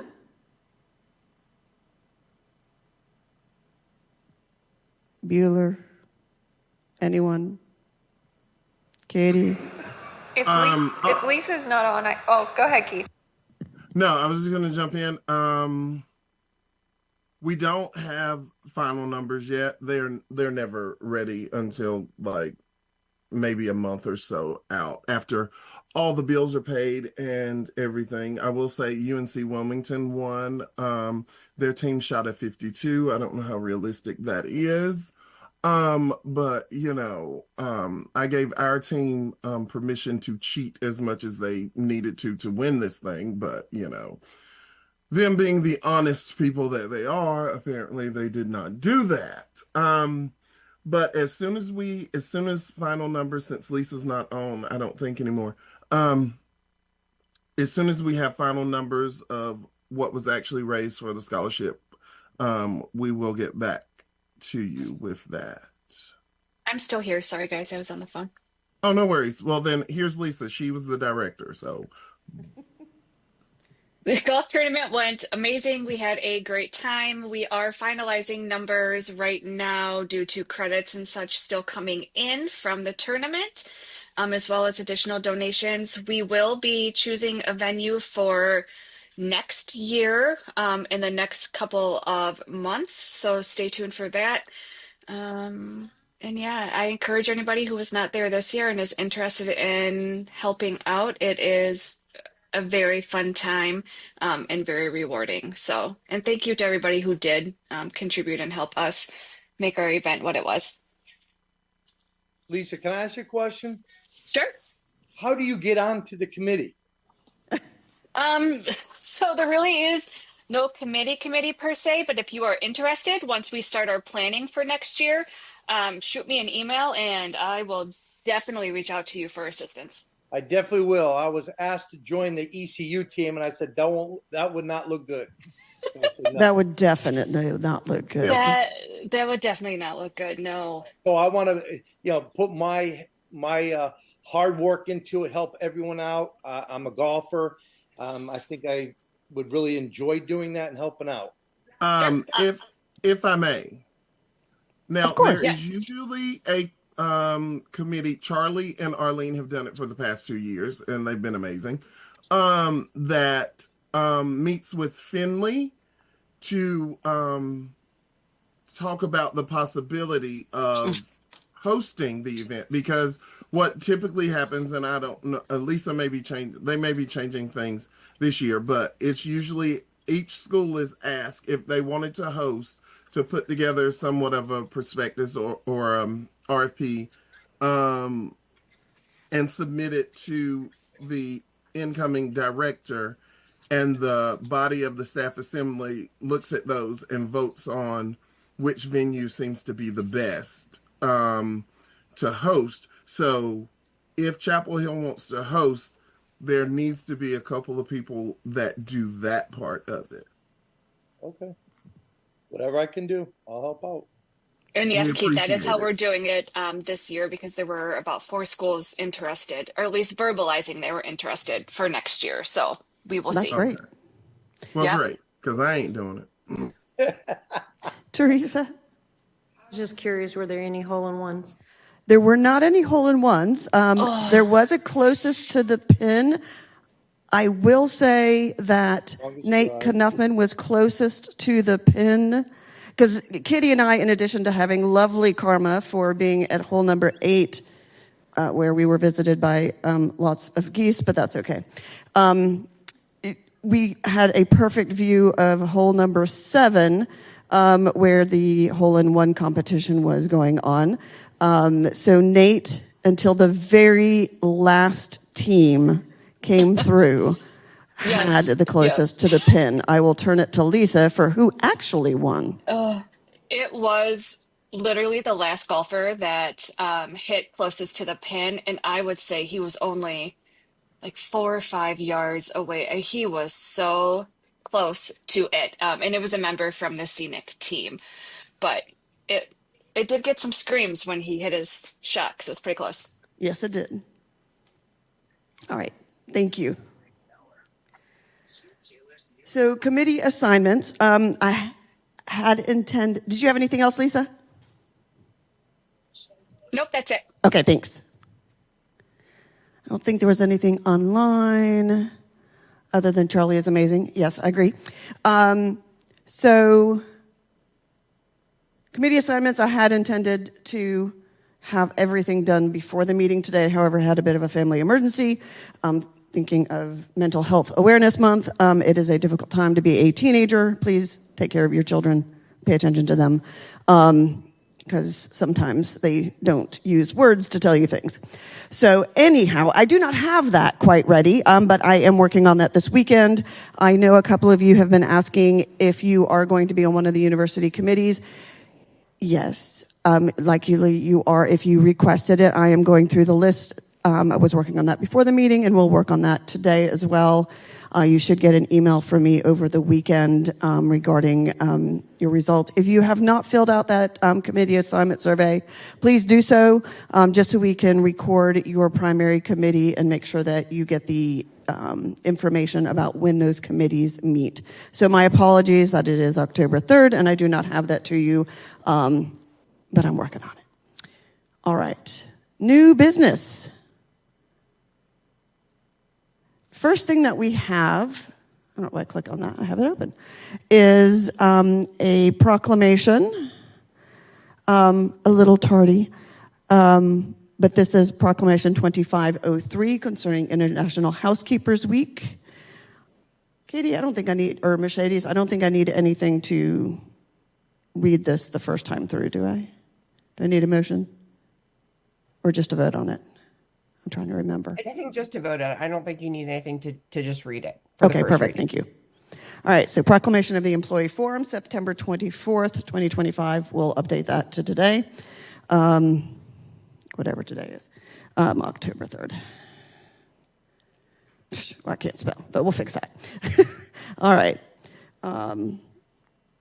Whereas UNC Chapel Hill Housekeeping Services staff support the university's mission of teaching, research, and public service, and whereas UNC Chapel Hill Housekeeping Services employees are integral to maintaining campus function, and whereas UNC Chapel Hill Housekeeping Services staff provide a professional, clean, safe, and sanitary environment for members of the university community, and whereas the Employee Forum recognizes UNC Chapel Hill Housekeeping Services for going above and beyond in response to the impacts on campus from Tropical Storm Chantal on July 6, 2025, ensuring campus was clean, dry, and ready for regular operations on Monday, July 7th.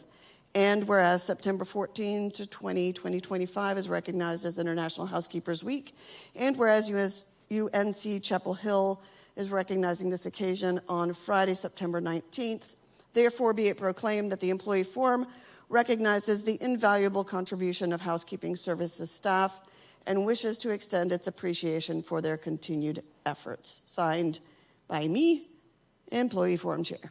Any discussion?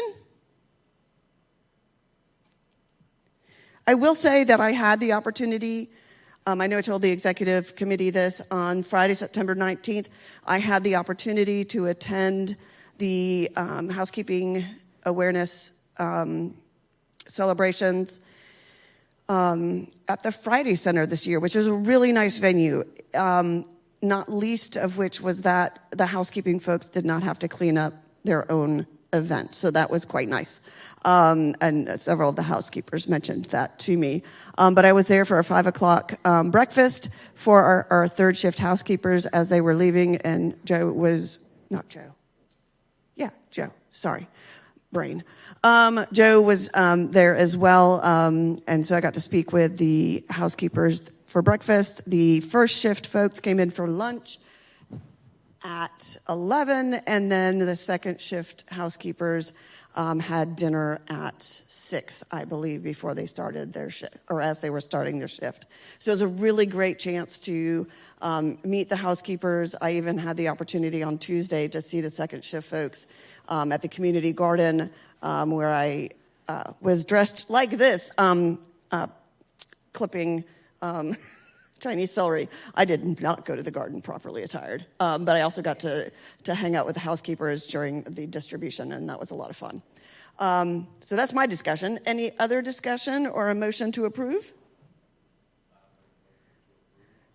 James makes a motion to approve, and Elizabeth seconds. If folks will, for those that wish to say aye, please come online to say aye. Aye. Aye. Aye. Aye. Aye. Aye.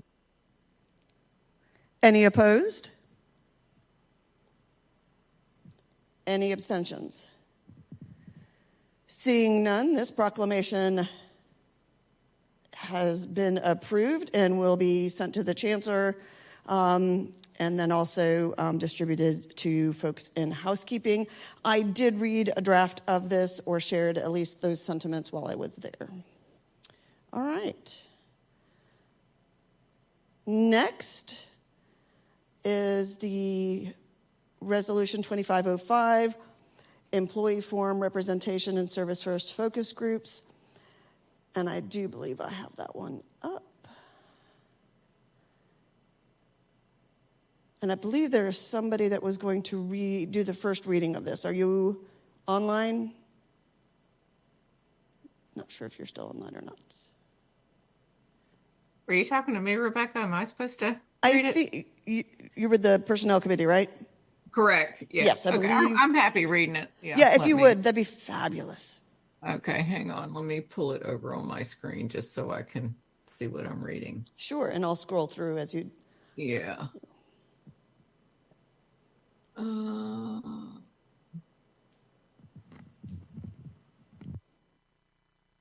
Is this 2505? Okay, let me get the right one pulled over. Well, maybe I don't have it up. I'll just read it with you. I thought I had it pulled up. Okay. Resolution 2505, Employee Forum Representation in Service First Focus Groups, Resolution of the Employee Forum, the University of North Carolina at Chapel Hill, October 3rd, 2025.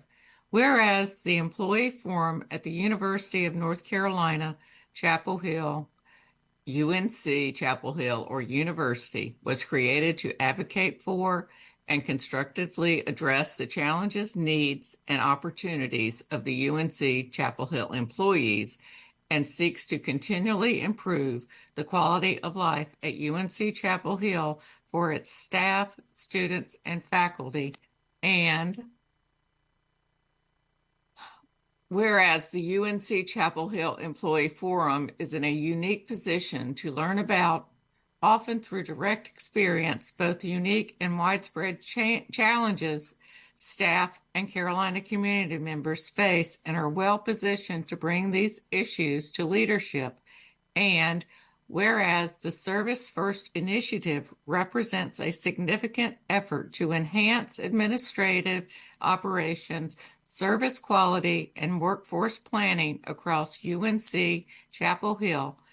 And whereas the Employee Forum serves as a representative body for staff across campus, offering valuable insight into operational realities, departmental needs, and staff experiences.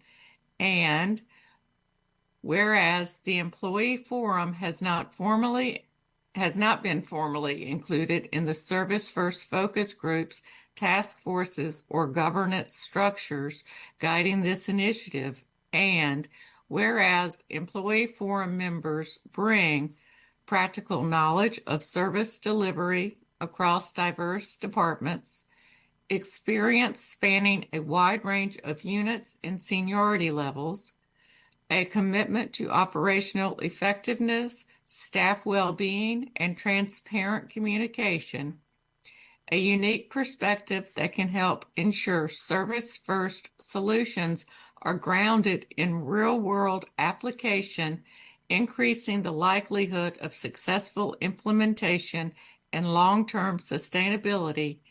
And whereas recent employee forum discussions have identified key concerns, including increased workloads and unclear job roles, attrition planning and the preservation of institutional knowledge, the need for tailored support models for specialized departments,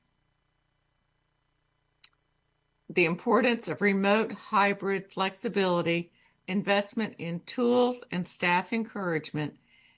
Therefore, be it resolved that the Employee Forum urges the Chancellor and University leadership to take the following actions. 1. Formally include Employee Forum representatives in Service First focus groups, task force, and government discussions. Ensure that staff perspectives across a range of pay grade levels, not limited to senior roles, are actively considered in the development of operating models, workforce planning, and service delivery strategies. And 3. Establish a structured feedback process between the Employee Forum and Service First leadership to promote transparency, collaboration, evaluation, and continuous improvement. Signed on behalf of the Employee Forum, Rebecca Howell, Chair. Is there any discussion? I'd just like to also name that I think we were going to ask for a motion to pass this on a singular reading. Yeah, I think we have to move to suspend the rules to allow for that. Cool. Just wanted to name that was part of the discussion as well. Yes. Thank you. Yes, thank you.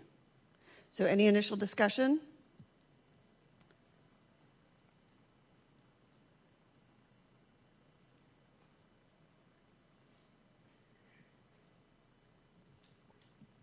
Well, I'll just name in support of this. James? Well, I was just going to make a motion Oh. to suspend the rules.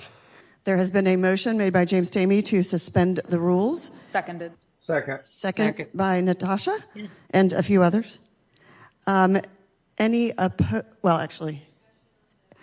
discussion on the motion to suspend the rules? Thank you, Katie. Seeing none, those in favor of suspending the rules to move on to the second reading, please say aye. Aye. Aye. Aye. Aye. Any opposed? Any abstentions? Motion passes, and now we are on to the second reading. Julie, I'm not going to make you read it a second time. It has just been. You. I'm going to call on Greg. Back on the first reading. So it was a motion to pass on the first reading.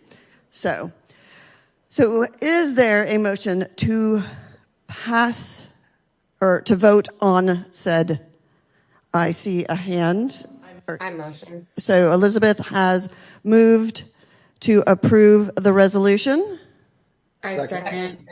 Several seconds. Well, you can pick one, Matt, from the menu. Those in favor of approving the service, I keep putting the mic too close to me. Sorry, y'all, I keep yelling at you. Those in favor of Resolution 2505, Employee Forum Representation and Service First Focus Groups, please say aye. Aye. Aye. Aye. Aye. Aye. Aye. Those opposed, say nay or no. Anybody who abstains? Seeing none, this resolution passes unanimously. and will be forwarded to the Chancellor's office and all individuals involved, Scott Savage specifically. So thank you all. I think that might be the fastest pass I've seen on one of these. All right. So we have another resolution, 2506. So we don't need to move to closed session.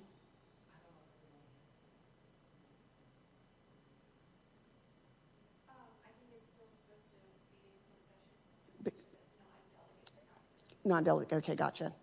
All right, so we do have a resolution. Is there a motion to move into closed session to discuss said resolution? Teresa, I make a motion to move to closed session. Thank you. Got Annetta seconding? I second Rebecca. Okay, This thank is you, Julie. Julie. Great. And third, and fourth. Any discussion on moving into closed session? All right, all those in favor of moving into closed session? Aye. Aye. Any opposed? Oh, well, oops. Give you time. Any opposed? Any abstentions?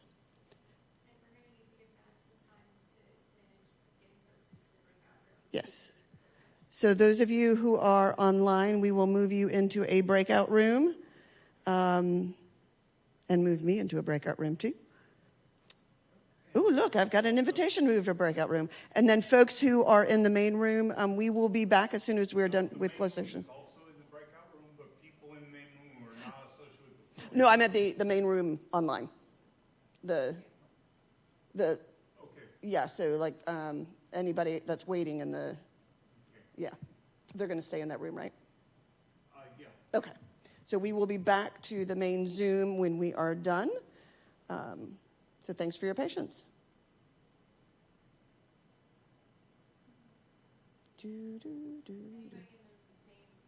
Hello?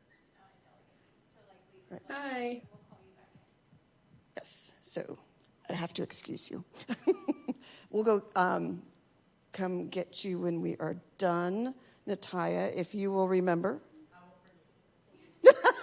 We will come get you.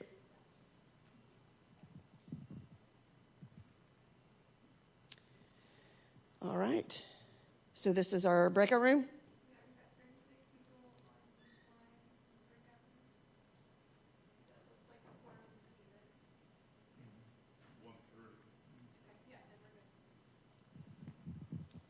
All right, Teresa, I think you're going to be the reader here. So come on up. But we have a resolution, I believe. This has gone back and forth between a proclamation and a resolution. I think we have landed on resolution. Is that correct? Okay. So we'll need to change that. We'll change that, yeah. So a resolution, we'll update the number, honoring Claire Lorch, Carolina Community Garden Program Manager. And Teresa, it is yours. Thank you. We'll start out with, this will be Resolution 2506. Is that correct? Okay. Resolution of the Employee Forum at the University of North Carolina at Chapel Hill, October 3rd, 2025.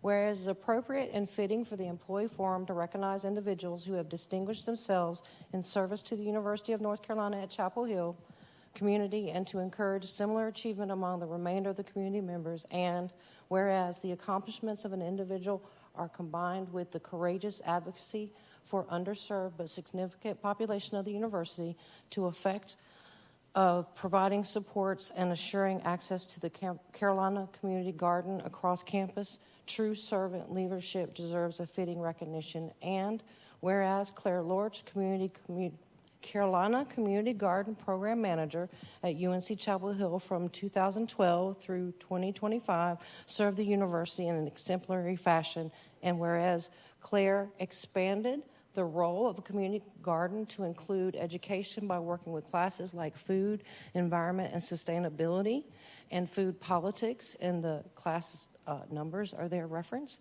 and with a group like UNC assisting people in planning, learning, experiences, and in service, such as apples. And whereas Claire expanded the garden with beehives, fruit trees, flowers, and other ecologically supportive plantings. And whereas Claire worked with campus groups to increase accessibility by adding chip paths and raised beds, and increase range of produce by adding vegetables like pak choy, and I'm not sure about that word, Rebecca, right here? I have no idea. Simposai, thank you.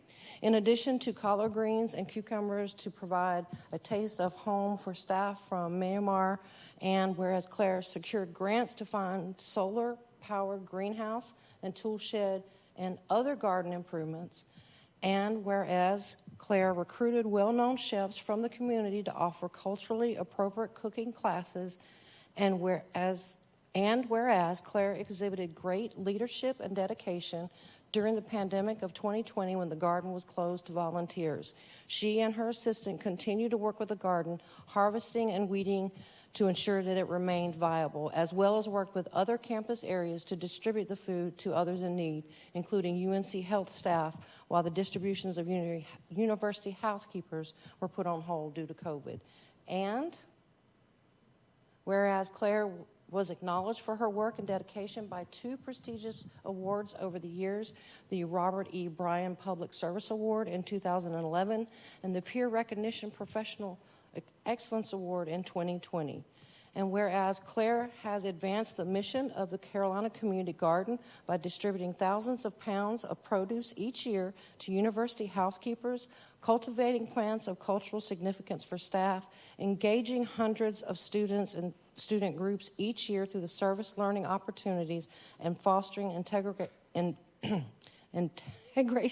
integration with academic courses, community composting systems, pollinator plantings, and other innovative ecological and sustainable infrastructure. Therefore, be it resolved, the Employee Forum hereby confers lifelong honorary delegate status upon Claire Lorch, along with an open invitation to attend and participate in future deliberations of this body. Signed on behalf of the delegates of Employee Forum, Rebecca Howell, Chair. That's an all. Yeah. Is there a discussion? Katie? Just a quick clarifying question. Is this proclamation 25-06, or given it's a resolution on conferring lifelong honorary delegates? Yes, we are shifting to a resolution. Okay. Yes. I will go fix that on the link.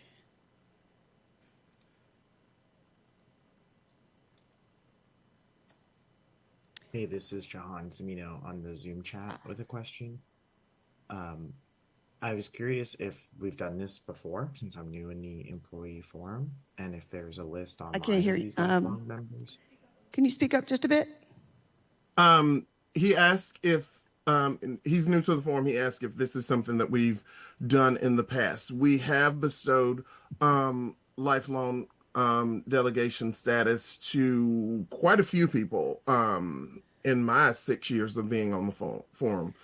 And then I think he asked, is there a list? Yes, the list is on the there website. is. And I think by our bylaws, I think the max we can do of honorary delegates is 2 a year. I was the last one. So yeah, it's on the Employee Forum website. Cool, thank you so much. Also, just a clarifying point. I thought that we had covered that we had exceeded that for the year. So it's by calendar year, and Katie is the only one in 2025 that we have recognized. Okay, perfect. Thank you for that clarity. Mm-hmm. I think that was related to the number of resolutions, and this is specific to recognizing someone as an honorary lifelong delegate. We can do 2, correct? Yes. And in 2024, it was Terry Phoenix and Kevin Guskowitz. And this year, it was our very own Katie Musgrove. Can I ask also a question? Is there a reason that we are asking, given that she has never served as a delegate on the employee forum, is there a reason that we are moving to provide this access rather than just honor her work the way we did with Becky Mangini. Sure, and I think that was something that the group had gone back and forth about. I don't know if Terry Phoenix had been a delegate at any point. No. Part of it was based, and I don't want to speak for the group, Teresa, so feel free to chime in, but based on the contributions to the university, felt that I was a similar level to Terry Phoenix. But Teresa, do you want to add? I mean, for all intents and purposes, I think the garden should be the Claire Lorch Garden. So I'm just saying she's done a lot to promote the garden and work with the program. And so that's why she's being recognized with this honor. Can I say something? This is Charles. Please. Previous chair of the Employee Forum from 2013 to 2017 and served on the Employee Forum from 2006 up until 2017. Generally in the past, Claire has worked closely with the Employee Forum. We have a liaison that sits on the community garden. Typically that's been Arlene Metter. Hopefully she's there today and she can speak about that. But she's worked closely with us to serve the staff of the university. And so when we give these honorary delegates in the past, they have been people that have worked close with the Employee Forum and done things on behalf of the staff, to provide a benefit to us, to advocate for us. And Claire has certainly done that over the years. So I'm going to advocate that this is very appropriate. Charles? I would like to speak for housekeeping that her contributions have just been so much to this university and our community. So I would vote to approve this. Katie?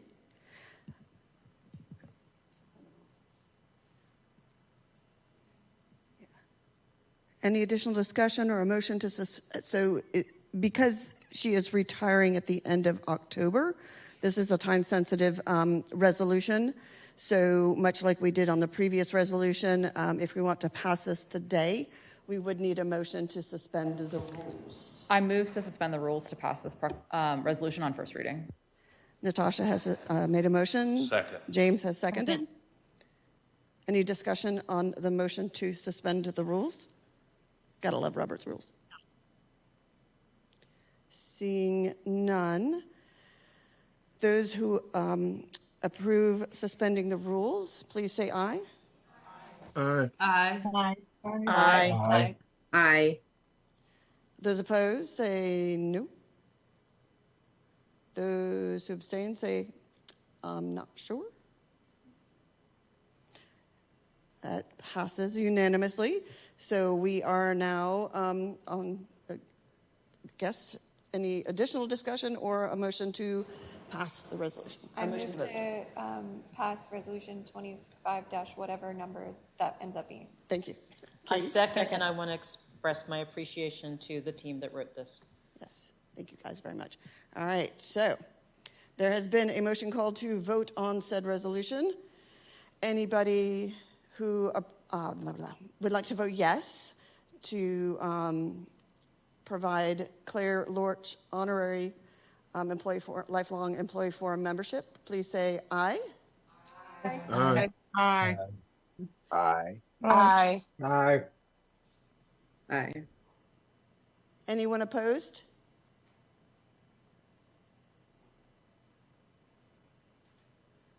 Anyone wish to abstain?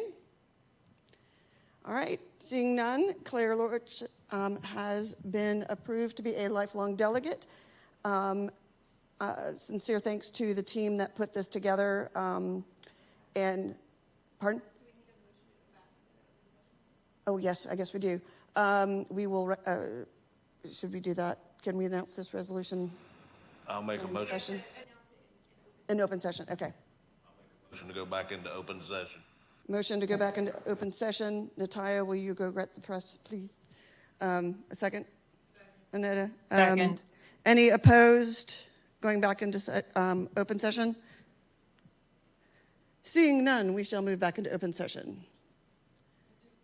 Oh. So Rebecca, yeah. I'm not sure if it's appropriate now or in open, but now that we've passed this, how will we be presenting this to her before she. We'll figure that out. Probably at one of the next distributions, I would imagine we'll get this to her at a distribution.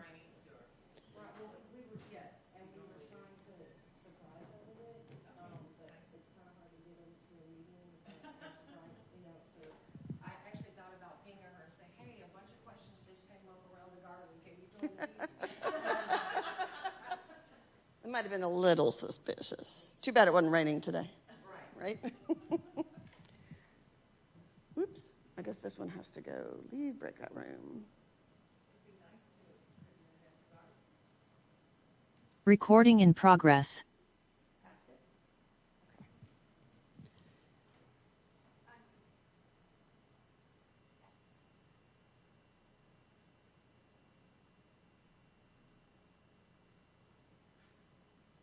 Hang on.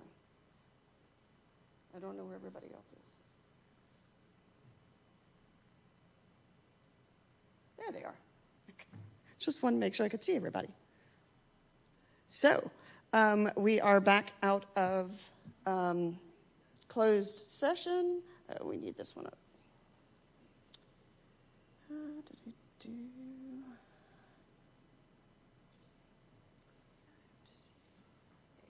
Oh, I had muted myself. Thank you. Let me share the screen. Maybe.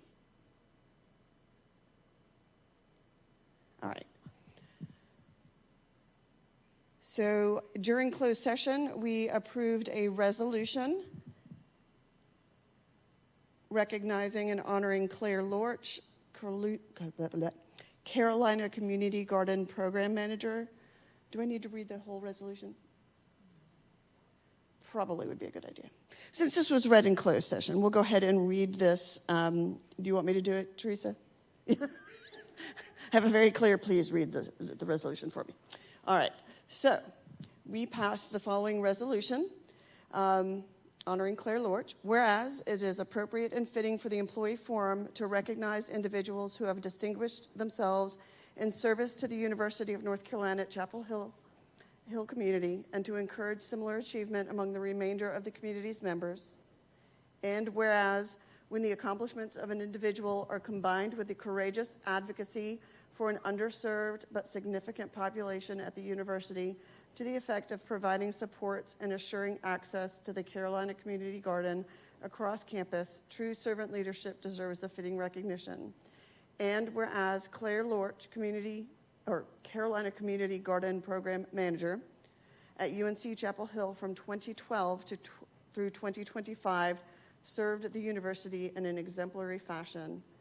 And whereas Claire expanded the role of the Carolina Community Garden to include education by working with classes like food, environment, and sustainability, and food politics, and with groups like UNC assisting people in planning learned experiences in service, apples. And whereas Claire expanded the garden with beehives, fruit trees, flowers, and other ecologically supportive plantings. And whereas Claire worked with campus groups to increase accessibility by adding chip paths and raised beds, an increased range of produce by adding vegetables like pak choi and senposai, in addition to collard greens and cucumbers, to provide a taste of home for staff from Myanmar. And whereas Claire secured grants to fund a solar-powered greenhouse, tool shed, and other garden improvements. And whereas Claire recruited well-known chefs from the community to offer culturally appropriate cooking classes. And whereas Claire exhibited great leadership and dedication during the pandemic of 2020 when the garden was closed to volunteers. She and her assistant continued to work in the garden, harvesting and weeding to ensure it remained viable, as well as worked with